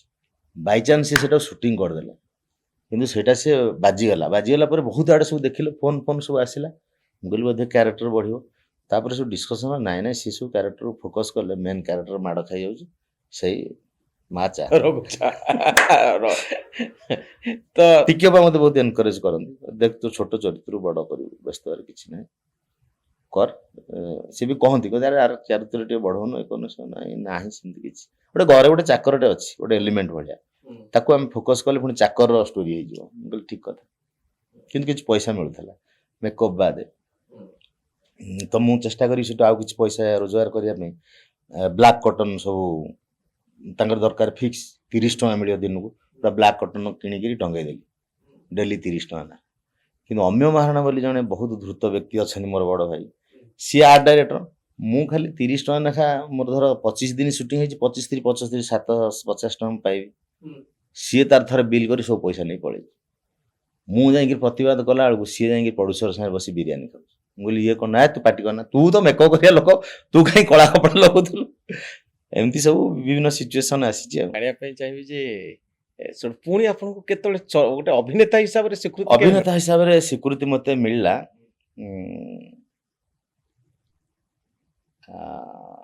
ଆକ୍ଚୁଆଲି ହରିଭାଇଙ୍କ ସହିତ ଗୋଟେ ବୋଲ୍ ହରି ବୋଲ୍ କରୁଥିଲି, ସେଠି କିଛି ଲୋକ ଜାଣିଥିଲେ।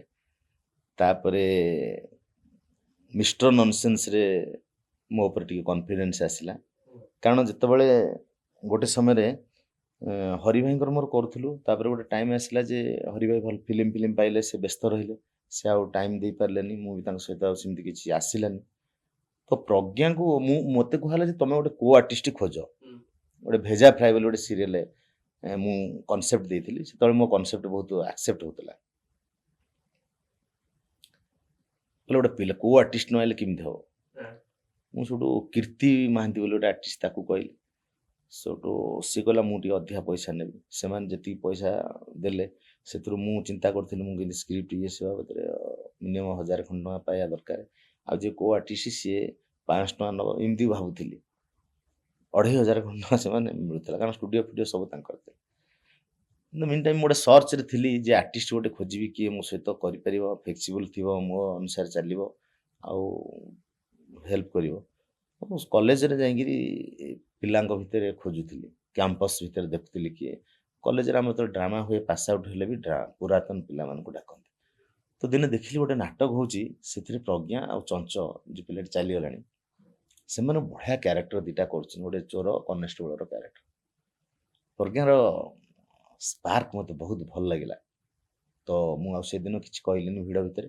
ତାପର ଦିନ ଯାଇକିରି ଆମ ଡିପାର୍ଟମେଣ୍ଟରେ ନବୀନ ସାର୍ଙ୍କୁ କହିଲି, ସାର୍ ସେଇ ଯେଉଁ ଚରିତ୍ରଟା କାଲି କିଏ କରୁଥିଲା? ନା ତା ନାଁ ପୁରା ପ୍ରଜ୍ଞା। ସେତେବେଳକୁ ମୁଁ ଟିକେ କଲେଣି। ସେଠୁ ସେ ସାର୍ କହିଲେ, ଆଉ ଗୋଟେ ସିନିୟର ପିଲାକୁ କହିଲେ, ନଳିନୀ ବୋଲି ପିଲାକୁ। ସେଠୁ ସେମାନେ କହିଲେ, ଆରେ ପ୍ରଜ୍ଞା ତୋର ଡୋରି ଲାଗିଗଲା ରେ, ଯା ଆସିଗଲା ତୋର, ବର୍ତ୍ତମାନ ପଡ଼ିଲା ଆଉ। ସେଠୁ ମୁଁ କହିଲି ନାଇଁ ସାର୍ ମୁଁ ନେଉଛି କେମିତି ହେବ ଦେଖିବା। ତାପରେ ପ୍ରଜ୍ଞା ଆସି ଆମ ଘରକୁ ଆସିଲା, ଆମେ ବସିକି ମୁଁ ଏମିତି ଏମିତି କ୍ୟାରେକ୍ଟର ଅଛି କରିବାକୁ ପଡ଼ିବ ନା। ହଁ ଭାଇ, ତ ଯେତେବେଳେ ଦି ଦିଟା କ୍ୟାରେକ୍ଟର, ତାକୁ କେତେବେଳେ ମୁଁ ଚାକର କରିଦେବି, କେତେବେଳେ ମୋର ଆସିଷ୍ଟାଣ୍ଟ କରିଦେବି, କେତେବେଳେ ବାପ ପୁଅ, କେତେବେଳେ ଚୋର ପୋଲିସ, ଏମିତି କରୁ କରୁ କରୁ କରୁ କମ୍ବିନେସନ୍ ଆଉ ତାର କୋଅପରେସନ୍ ଆଉ ତାର ଆକ୍ଟିଂର ଶୈଳୀ ଆଉ ତାର ବ୍ୟକ୍ତିତ୍ୱ ମୋତେ ବହୁତ ମ୍ୟାଚ୍ କଲା। ତାପରେ ଲୋକ ନକଲି ଆସିଲା ଗୋଟେ ଟାଇମ୍ରେ, ଯେଉଁଟା ଆପଣ ହେଉଛନ୍ତି ତାର ସ୍ରଷ୍ଟା ବା ଆରମ୍ଭ କହିଲେ ଭୁଲ ହବନି। ସେଇଠି ଆମେ ଏମିତି ଯାଇଛୁ ଗୋଟେ କ'ଣ ଚେକ୍ ଫେକ୍ ଆଣିବା ପାଇଁ। ଆପଣ କହିଲେ ଆରେ ପ୍ରଜ୍ଞା ଶଙ୍କର ତମେ ତ ସବୁ ଇଏ କରୁଛ, ଗୋଟେ ଏମିତି କ୍ୟାରେକ୍ଟର କର। କ'ଣ ନା ଗୋଟେ ସିରିଏଲ୍ କରିବ ସବୁ ପଲିଟିକାଲ ଇଏ ସିଏ। ଯେତେବେଳେ ଗୋଟେ ମୁଖ୍ୟମନ୍ତ୍ରୀ ଛତିଶଗଡ଼ର, ତାଙ୍କର ଗୋଟେ ଟପିକ୍ ନେଇ ଆପଣ କହିଲେ ଏଇଟା ପେପର ପଢ଼, ଏ କର, ଆପଣଙ୍କର ସବୁ ଯିଏ ସହଯୋଗୀ ଥିଲେ ତାଙ୍କୁ ଦିଅ, ପ୍ରିପେୟାର ହୁଅ, ଗେଟଅପ୍ ନେଇ କରି ଦେଖିବା କରିବା, କିଛି ଅସୁବିଧା ନାହିଁ। ତ ସେଇଠୁ ଆମେ କଲା ପରେ ଆହୁରି ଆପଣ ତାକୁ ବାଗେଇଲେ, ଚାଲିଛି ଆଉ। 2016 ମସିହାରେ 16ରୁ ଏପର୍ଯ୍ୟନ୍ତ ମୋର ହେଇଗଲା। କିନ୍ତୁ ମନେ ପଡୁଛି ଯାହା ମୁଁ ଓଟିଭିରେ କାମ କରୁଥିଲି ସେତେବେଳେ। ସେତେବେଳେ ଆପଣ ଗୋଟେ ଦେଇଥିଲେ ପଲିଟିକାଲ ସର୍କସ୍, ସେଥିରେ ମୁଁ ଆପଣ ସେତେବେଳେ ବହୁତ ଅନୁରୋଧ କରୁଥିଲେ ଯେ ମୋତେ ବହୁତ ରିକ୍ୱେଷ୍ଟ ମୁଁ ଆକ୍ଟର କରିଛି। ହିସାବରେ ଗ୍ରହଣ କରାଯାଉ।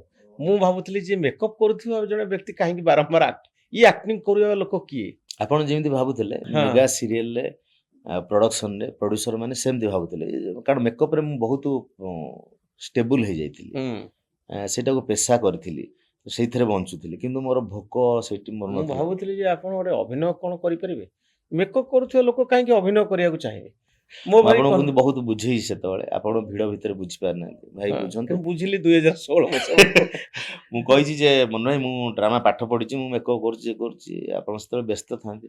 ଦେଖିବା କ'ଣଟା କରିବା, ସେଟାକୁ ଲେଟ୍ରେ ହଉ ବରଂ ଆପଣ ପ୍ରତିଶ୍ରୁତି ରଖିକିରି କଲେ, ଲୋକ ନ ହଁ, କଲେ। ମୋର ମନେ ଅଛି ସେତେବେଳର କାହାଣୀ ସବୁ। ବଡ଼ କଥା ହେଉଛି ଯେ ଏଇ ଯୋଉ ଜର୍ଣ୍ଣି ଭିତରେ ଆପଣ କ'ଣ ଶିଖିଲେ ଶଙ୍କର?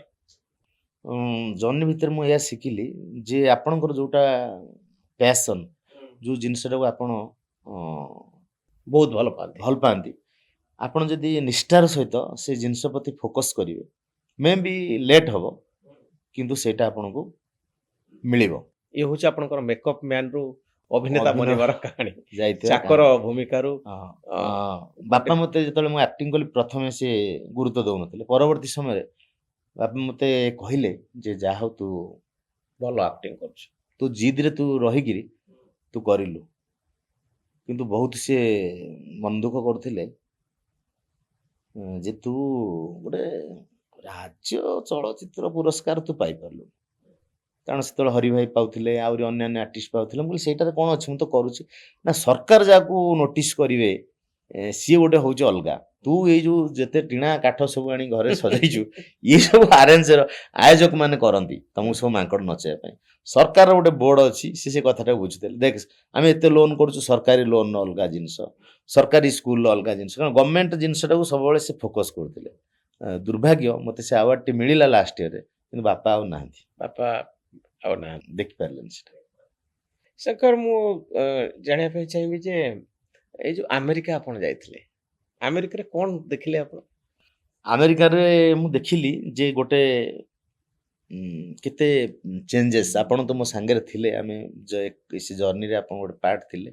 ଆପଣ, ମୁଁ, ସୋଫିଆ ଆଉ ବହୁ ଚର୍ଚ୍ଚିତ ହାସ୍ୟ ଅଭିନେତା ପ୍ରଜ୍ଞା ବାବୁ ଥିଲେ। ତ ସେଇଠି ମନେ ଭାଇ ମୁଁ ଆପଣଙ୍କ ସହିତ ମାନେ ଭଲକିରି ମିଶିଲି। ଆପଣଙ୍କୁ ଏମିତି ମୁଁ ଗୋଟେ ସାମ୍ବାଦିକ ବୋଲି ଭାବେ ସବୁବେଳେ, କିନ୍ତୁ ସେଇଠି ମୁଁ ଦେଖିଲି ଯେ ଆପଣଙ୍କ ଭିତରେ ଗୋଟେ ମଣିଷଟେ ଲୁଚିକି ରହିଛି। ଆପଣ ଚାହାନ୍ତି ଯେ କୋଉଠି ନା କୋଉଠି ଆପଣଙ୍କ ଭିତରେ ସେ ଇଏଟା ଅଛି ଯେ ଜଣେ ଯଦି ପାରୁଛି ତାକୁ ଗୋଟେ ଲିଫ୍ଟ ଦିଆଯାଉ। କିନ୍ତୁ ଅନଫର୍ଚୁନେଟଲି ଆମକୁ ସେଠି 20-25 ଦିନର ସୁବିଧା ଥିଲା, ଗୁଡ଼େ ଅର୍ଥ ସହିତ ଗୁଡ଼େ ପପୁଲାରିଟି ଆଉ ବହୁତ ଜିନିଷ ଦେଖିବା ପାଇଁ, କିନ୍ତୁ ସେଇଟା ହେଇପାରିଲାନି। ଆମର କାମର ବ୍ୟସ୍ତତା ଯୋଗୁଁ ଆମେ ପଳେଇ ଆସିଲୁ। ଏଠି ଯେଉଁ ଆନସାଇନମେଣ୍ଟ ସବୁ ରହିଛି ଚ୍ୟାନେଲ ମାନଙ୍କରେ, କିନ୍ତୁ ଯେତିକି ଦିନ ଯାଇଛି ତା ଭିତରେ ମୁଁ ଯଦି ସଂକ୍ଷେପରେ କହିବି, ସେଇଠି ଯେଉଁ ଓଡ଼ିଆ ଆସୋସିଏସନ ସେମାନଙ୍କର ଗୋଟେ ଭବ୍ୟ ସ୍ୱାଗତ ଆମ ପାଇଁ ଥିଲା। ବିଦେଶରେ ବି ଏତେ ଲୋକ ଆମକୁ ଭଲ ପାଉଛନ୍ତି, ଆମର ପ୍ରତ୍ୟେକ ଚରିତ୍ରକୁ ସେମାନେ ମନେ ରଖିଛନ୍ତି।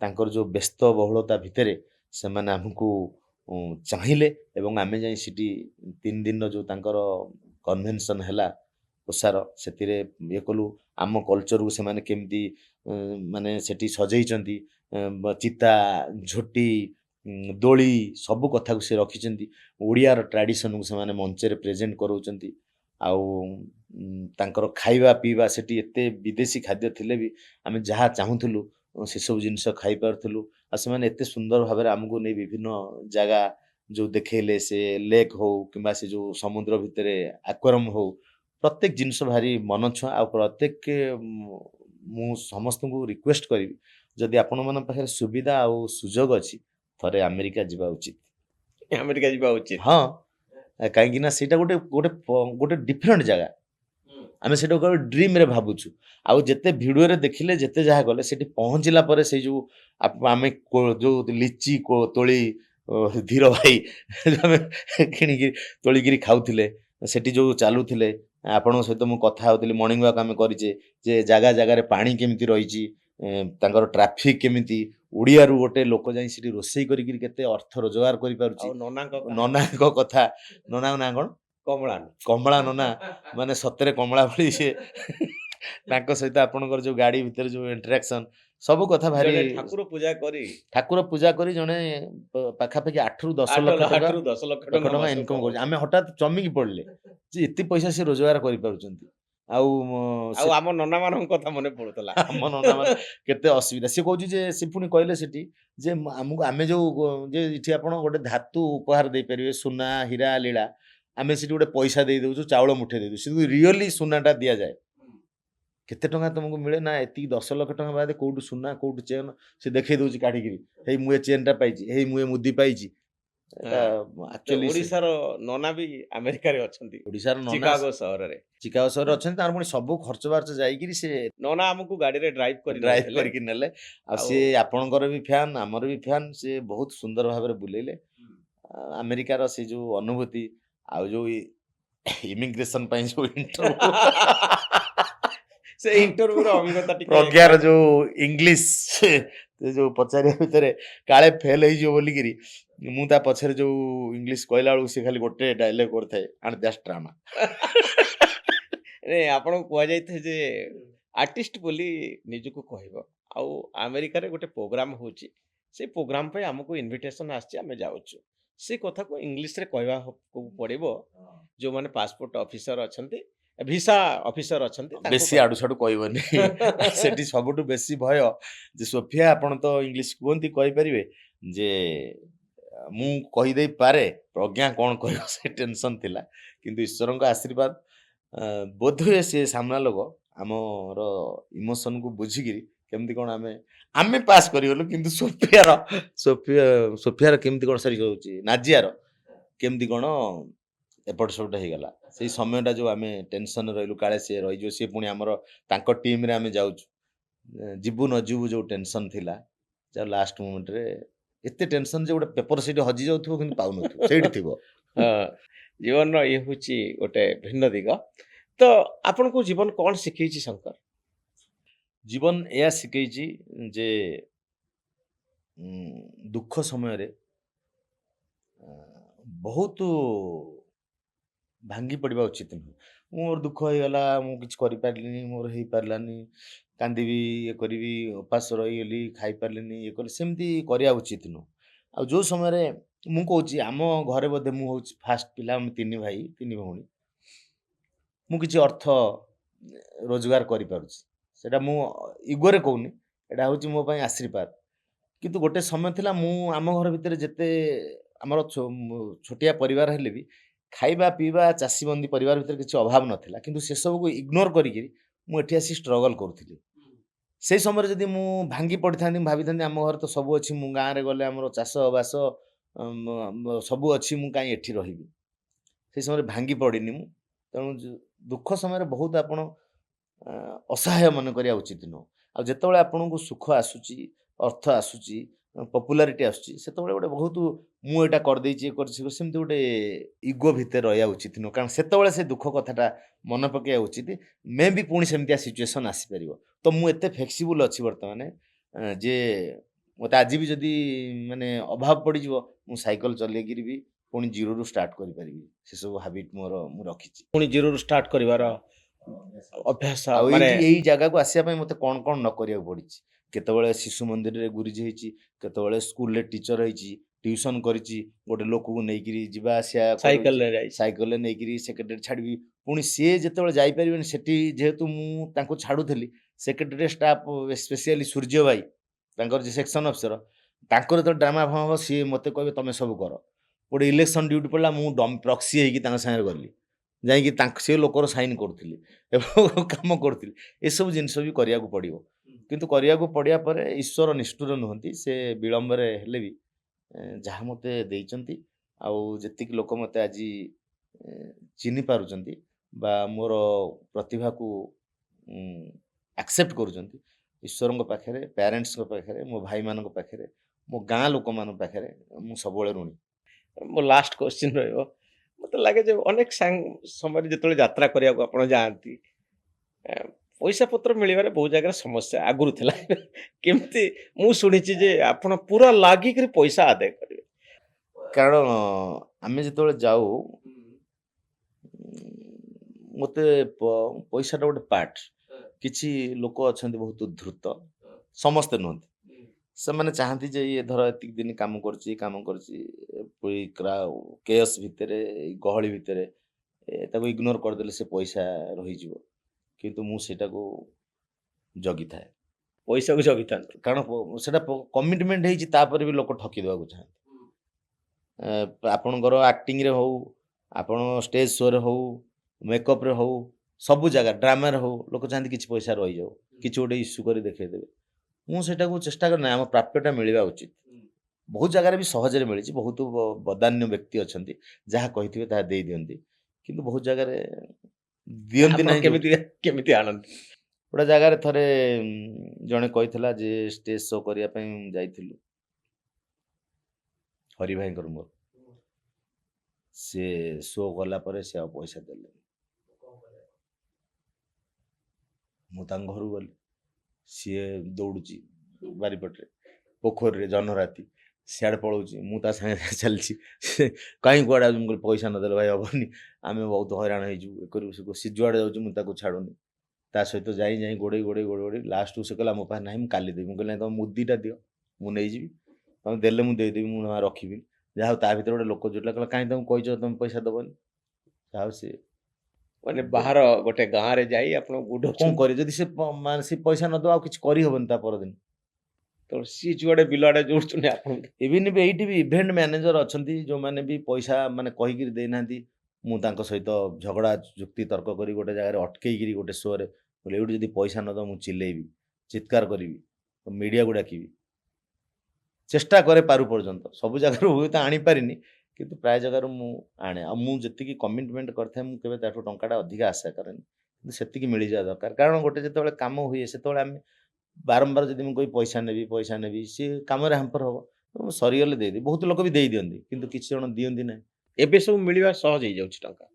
ଏବେ ମିଳିବା ଏଇଥିପାଇଁ ସହଜ ହେଇଛି ଯେ ଆମକୁ ଯଦି କିଛି ନ ମିଳିବ ଆମେ କହିବୁ ଆମେ ଯିବୁନି, ଯିବେନି ନା। ଆପଣ କହିବେ ଯେ ଆମେ ଏତିକି ପଇସା ତମର ଷ୍ଟେଜକୁ ଯିବ କି ଆକ୍ଟିଂ କରିବ, ଏତିକି ପଇସା ତୁମକୁ ଦିଆଯିବ। କାହା ପ୍ରତି ଆମର ଭଲ ପାଇବା ଅଛି ସେ ଅଲଗା କଥା, କିନ୍ତୁ ଜଣେ କହି ଆମକୁ ଠକି ପାରିବେନି। ଆମେ ଏତିକି ପଇସା ଆମକୁ ଆଡ଼ଭାନ୍ସ ଦିଅ, ଏତିକି ପଇସା ଆମେ ଘରୁ ବାହାରିଲେ ଦେବ, ଏତିକି ପଇସା ଷ୍ଟେଜ୍ ଉଠିବା ପୂର୍ବରୁ ଦେବ। ଯଦି ମୋର ସାମ୍ନା ଲୋକକୁ ବିଶ୍ୱାସ ହେଉଛି ଯେ ମନୋରଞ୍ଜନ ଭାଇ ସେ କାଇଣ୍ଡ ହାର୍ଟର ଲୋକ, ସେ ଦେଇଦେବେ, ତାହେଲେ କିଛି ଟେନସନ୍ ନାହିଁ, ଆମେ ଯାଇ କରିଦେବୁ।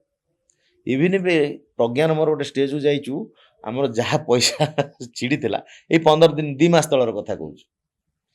ତାପରେ ଗୁଡ଼େ ଲୋକ ଆସିକି କହିଲେ କ'ଣ କରିବା କୁହନି। କ'ଣ ଗୋଟେ ସମସ୍ୟା ହେଲାଣି, ଟିକେ କ'ଣ ଭାବନି, ଟିକେ ଭାବିବୁ କ'ଣ, ମୁଁ ପୋଲିସ ହେଇଛି ସେ ଚୋର ହେଇଛି, 5 ମିନିଟ୍ ପରେ ଯାତ୍ରା ଷ୍ଟେଜକୁ ଉଠିବ। ନା ଆମର ଆଜି ଟିକେଟ କଲେକ୍ସନ ହେଲାନି, ଟିକେ 30-40 ହଜାର କମେଇ ଦେବୁ। କ'ଣ ସେଠି କରିବେ? ସେ ଆଡ଼ଭାନ୍ସ ଦେଇଛନ୍ତି, ଆମେ ଯଦି ଫେରି ଆସିବୁ ଆଡ଼ଭାନ୍ସ ଦେଇକିରି ଆସିବୁ ସିଏ ବି ଗୋଟେ କଥା ଚଳିବ। ତା ଭିତରେ ଗୋଟେ ମିଡିଲ ମ୍ୟାନ୍ ଅଛି, ଯଦି କରୁଛୁ ଆଉ ପଇସା ମିଳିବନି, ପୁଣି ତା ଭିତରେ ବସି ସେ ସମୟରେ ଯେତେବେଳେ ଆକ୍ଟିଂ କରିବାକୁ ଯାଉଥିବୁ ସେ ସମୟରେ ବସିକିରି ସର୍ଟ ଆଉଟ୍ ହେବ ଯେ କେତେ ପଇସା ଆମେ ଛାଡ଼ିପାରିବୁ, କେତେ ପଇସା ଆପଣ ଦେଇପାରିବେ। ତାପରେ ଆମେ ଫାଇନାଲି କ'ଣ ହେଲା? ଫାଇନାଲି ଆମେ କିଛି ସହିଲୁ, सी किछि सहिले शो करिक आसिल एते बाट जाइचु टिकेट बिक्री ହେଇଛି କିଛି ବିକ୍ରି ହେଇନି ଆଉ କଣ ବନ୍ଦ କରିପାରିବୁ କଳାକାରର ଅନେକ ଦୁଃଖ। କଳାକାରର ଅନେକ ଦୁଃଖ ତା ଭିତରେ ଯିବାକୁ ପଡ଼ିବ ବହୁତ ଧନ୍ୟବାଦ ଶଙ୍କର ତାଙ୍କ ଜୀବନର କାହାଣୀ କହୁଥିଲେ ଆଜିର ପଡ଼କାଷ୍ଟରେ ଲାଇଭ୍ 360ରେ ସବୁଠାରୁ ଗୋଟେ ଭଲ କଥା ମୋର ଆପଣଙ୍କ ସବୁ ପଡ଼କାଷ୍ଟର ଶେଷରେ ମୁଁ ଆନାଲିସିସ୍ କରେ ଯେ କଥାର ଏସେନ୍ସ କ'ଣ ମାନେ ଜୀବନର ଏଇ ଯାତ୍ରା ପଥରେ ଯେଉଁ ସବୁ ଅଭିଜ୍ଞତା ଆମର ଆସେ ତାର ସାର କଥା କ'ଣ ଆପଣଙ୍କ କହିବା ଭିତରେ ଗୋଟିଏ କଥା ମୋତେ ବହୁତ ଭଲ ଲାଗିଲା ଯେ ଜୀବନର ବିଭିନ୍ନ ସିଚୁଏସନରେ ପରିସ୍ଥିତିରେ ଆପଣଙ୍କୁ ବହୁ ବହୁ ଭୂମିକାରେ ଆସିବା ପାଇଁ ପଡ଼ିବ ଯେମିତି ଯାତ୍ରାରେ ସିରିଏଲରେ ଆପଣ ବହୁ ପ୍ରକାର କେତେବେଳେ ଚୋର କେତେବେଳେ ପୋଲିସ କେତେବେଳେ ବୁଢ଼ା କେତେବେଳେ ନେତ୍ରୀ କେତେବେଳେ ନେତା ସେମିତି ଆଜି ଟଙ୍କା ଅଛି କାଲି ନଥିବ କାଲି ଥିଲା ଆଜି ନଥିବ ତେଣୁ ଆପଣ ସବୁବେଳେ ଜୀବନକୁ ସେଇ ଢଙ୍ଗରେ ନେବା ପାଇଁ ଚାହାନ୍ତି ଯଦି ଟଙ୍କା ନାହିଁ ପୁଣି ଜିରୋରୁ ଷ୍ଟାର୍ଟ କରିବାର ଶକ୍ତି ଆପଣଙ୍କ ପାଖରେ ରଖିବାକୁ ପଡ଼ିବ ମନେ କରନ୍ତୁ ଆଜି ସବୁ କିଛି ସରିଗଲା ପୁଣି ମୂଳରୁ 30 ବର୍ଷ ତଳକୁ ଫେରିଯିବା ପାଇଁ ଆମେ ବାଧ୍ୟ ହେଲୁ ମଣିଷ ଭିତରେ ସେତିକି ଦମ୍ଭ ସାହସ ଶକ୍ତି ରହିବା ଦରକାର ରହିବା ଉଚିତ ଏଇଥିପାଇଁ ଯେ ଆମ ଲାଇନଟା ଫ୍ଲକ୍ଚୁଏଟ୍ ସବୁ ଲାଇନ୍ ଫ୍ଲକ୍ଚୁଏଟ୍ ଜୀବନର କୌଣସି ଲାଇନ୍ ସ୍ଥିର ନୁହଁ ତେଣୁ କଳାକାର ହଉ ସାମ୍ବାଦିକ ହଉ ବ୍ୟବସାୟୀ ହଉ ଜୀବନ ସବୁବେଳେ ଘୁରୁଥାଏ ତେଣୁ ସବୁବେଳେ ସାହସ ଆଉ ଶକ୍ତି ରଖିବା ଦରକାର ଯେ କେତେବେଳେ ରାଜା ଭୂମିକାରେ ଅଛନ୍ତି କେତେବେଳେ ଚାକର ଭୂମିକାରେ ରହିବେ କେତେବେଳେ କମେଡ଼ିଆନ୍ ଭୂମିକାରେ ରହିବେ ତେଣୁ ଭୂମିକା ସବୁବେଳେ ବଦଳୁଥିବ ଆଉ ବଦଳି ଯାଉଥିବା ସମୟରେ ନିଜକୁ ସ୍ଥିର ରଖିବା ଆଉ ପ୍ରାସଙ୍ଗିକ ରଖିବା ରେଲିଭାଣ୍ଟ କରିବା ତାହା ହେଉଛି ଗୁରୁତ୍ୱପୂର୍ଣ୍ଣ ଚାକର ରୋଲ୍ କଲେ ବି ରାଜା ରୋଲ୍ କରୁଥିଲେ ପୁଣି ଚାକର ରୋଲ୍ କରିବେ ଆଉ ଚାକର ରୋଲ୍ ଭିତରେ ପୁଣି ରାଜା ରୋଲ୍ ପାଇବାର ସ୍ୱପ୍ନ ଦେଖିବେ ଏ ହେଉଛି ଜୀବନର ସାର କଥା କୌଣସି ପରିସ୍ଥିତିରେ ଦବି ନ ଯିବା ସାହସର ସହିତ ସମୟର ମୁକାବିଲା କରିବା ଏ ହେଉଛି ଜୀବନର ସାର କଥା ଲାଇଭ୍ 360 ନ୍ୟୁଜ୍ ରୁମ୍ର ପଡ଼କାଷ୍ଟରେ ଶଙ୍କର ଯୋଗ ଦେଇଥିବାରୁ ମୁଁ ତାଙ୍କୁ ଧନ୍ୟବାଦ ଦେବି ଆଶା କରିବି ନୂଆ ବର୍ଷରେ ନୂଆ କିଛି ସଫଳତା ମିଳିବ ଆଉ ସେ ଏମିତି ହସଉଥିବେ ଆଉ ହସିବା ଭିତରେ ଆପଣ ବି ଜୀବନର ସ୍ୱାଦକୁ ଭିନ୍ନ ଢଙ୍ଗରେ ଚାକୁଥିବେ ବହୁତ ଧନ୍ୟବାଦ ଶଙ୍କରଙ୍କୁ ମୁଁ ବି ଧନ୍ୟବାଦ ଦେବି ମନୋରଞ୍ଜନ ଭାଇଙ୍କୁ ମୁଁ ବିଶେଷ କେଉଁଠି ଏମିତି ଫେସ୍ ଟୁ ଫେସ୍ ବସି ଏତେ କଥା ହେଇନି ମୁଁ ଭାବେ ଯେ ମୁଁ କଥା କହିପାରିବିନି କ'ଣ ଭୁଲ ହେଇଯିବ କିନ୍ତୁ ଆପଣଙ୍କୁ ମୁଁ ଯେହେତୁ ସେତିକି ରେସପେକ୍ଟ ଦେବି ମୁଁ ଆଉ କଥା ବଦଳେଇ ପାରିଲିନି ଛନ୍ଦିମନ୍ଦି ହେଇକିରି ଆସିଲି କିନ୍ତୁ ଏତିକି ସମୟ ଭିତରେ ଯେତିକି କଥା ପଚାରିଲେ ଭଲ ଲାଗିଲା ଦର୍ଶକ ବନ୍ଧୁ ଆପଣମାନଙ୍କର ଭଲ ପାଇବା ସବୁବେଳେ ଥାଉ ଆଜି ନ୍ୟୁଜ୍ ରୁମ୍କୁ ଆସିଥିବାରୁ ମୋତେ ନିମନ୍ତ୍ରଣ କରିକିରି ବା ମୋତେ ଏତିକି କଥା ପଚାରିବା କହିବାର ସୁଯୋଗ ଦେଇଥିବାରୁ ଆପଣଙ୍କର ଏଇ ଚ୍ୟାନେଲ୍ ପାଖରେ ମୁଁ ଋଣୀ ଆଉ ସବୁ ଦର୍ଶକ ବନ୍ଧୁଙ୍କୁ ମୋର ହାପି ନ୍ୟୁ ଇୟର୍ ସମସ୍ତେ ନୂଆ ବର୍ଷରେ ସୁଖରେ ଥାଆନ୍ତୁ ଆପଣଙ୍କ ସଂକଳ୍ପ ଆପଣଙ୍କ ଯୋଜନା ଆପଣଙ୍କ ପ୍ଲାନିଂ ସବୁ ଫଳବତୀ ହେଉ ବହୁତ ଧନ୍ୟବାଦ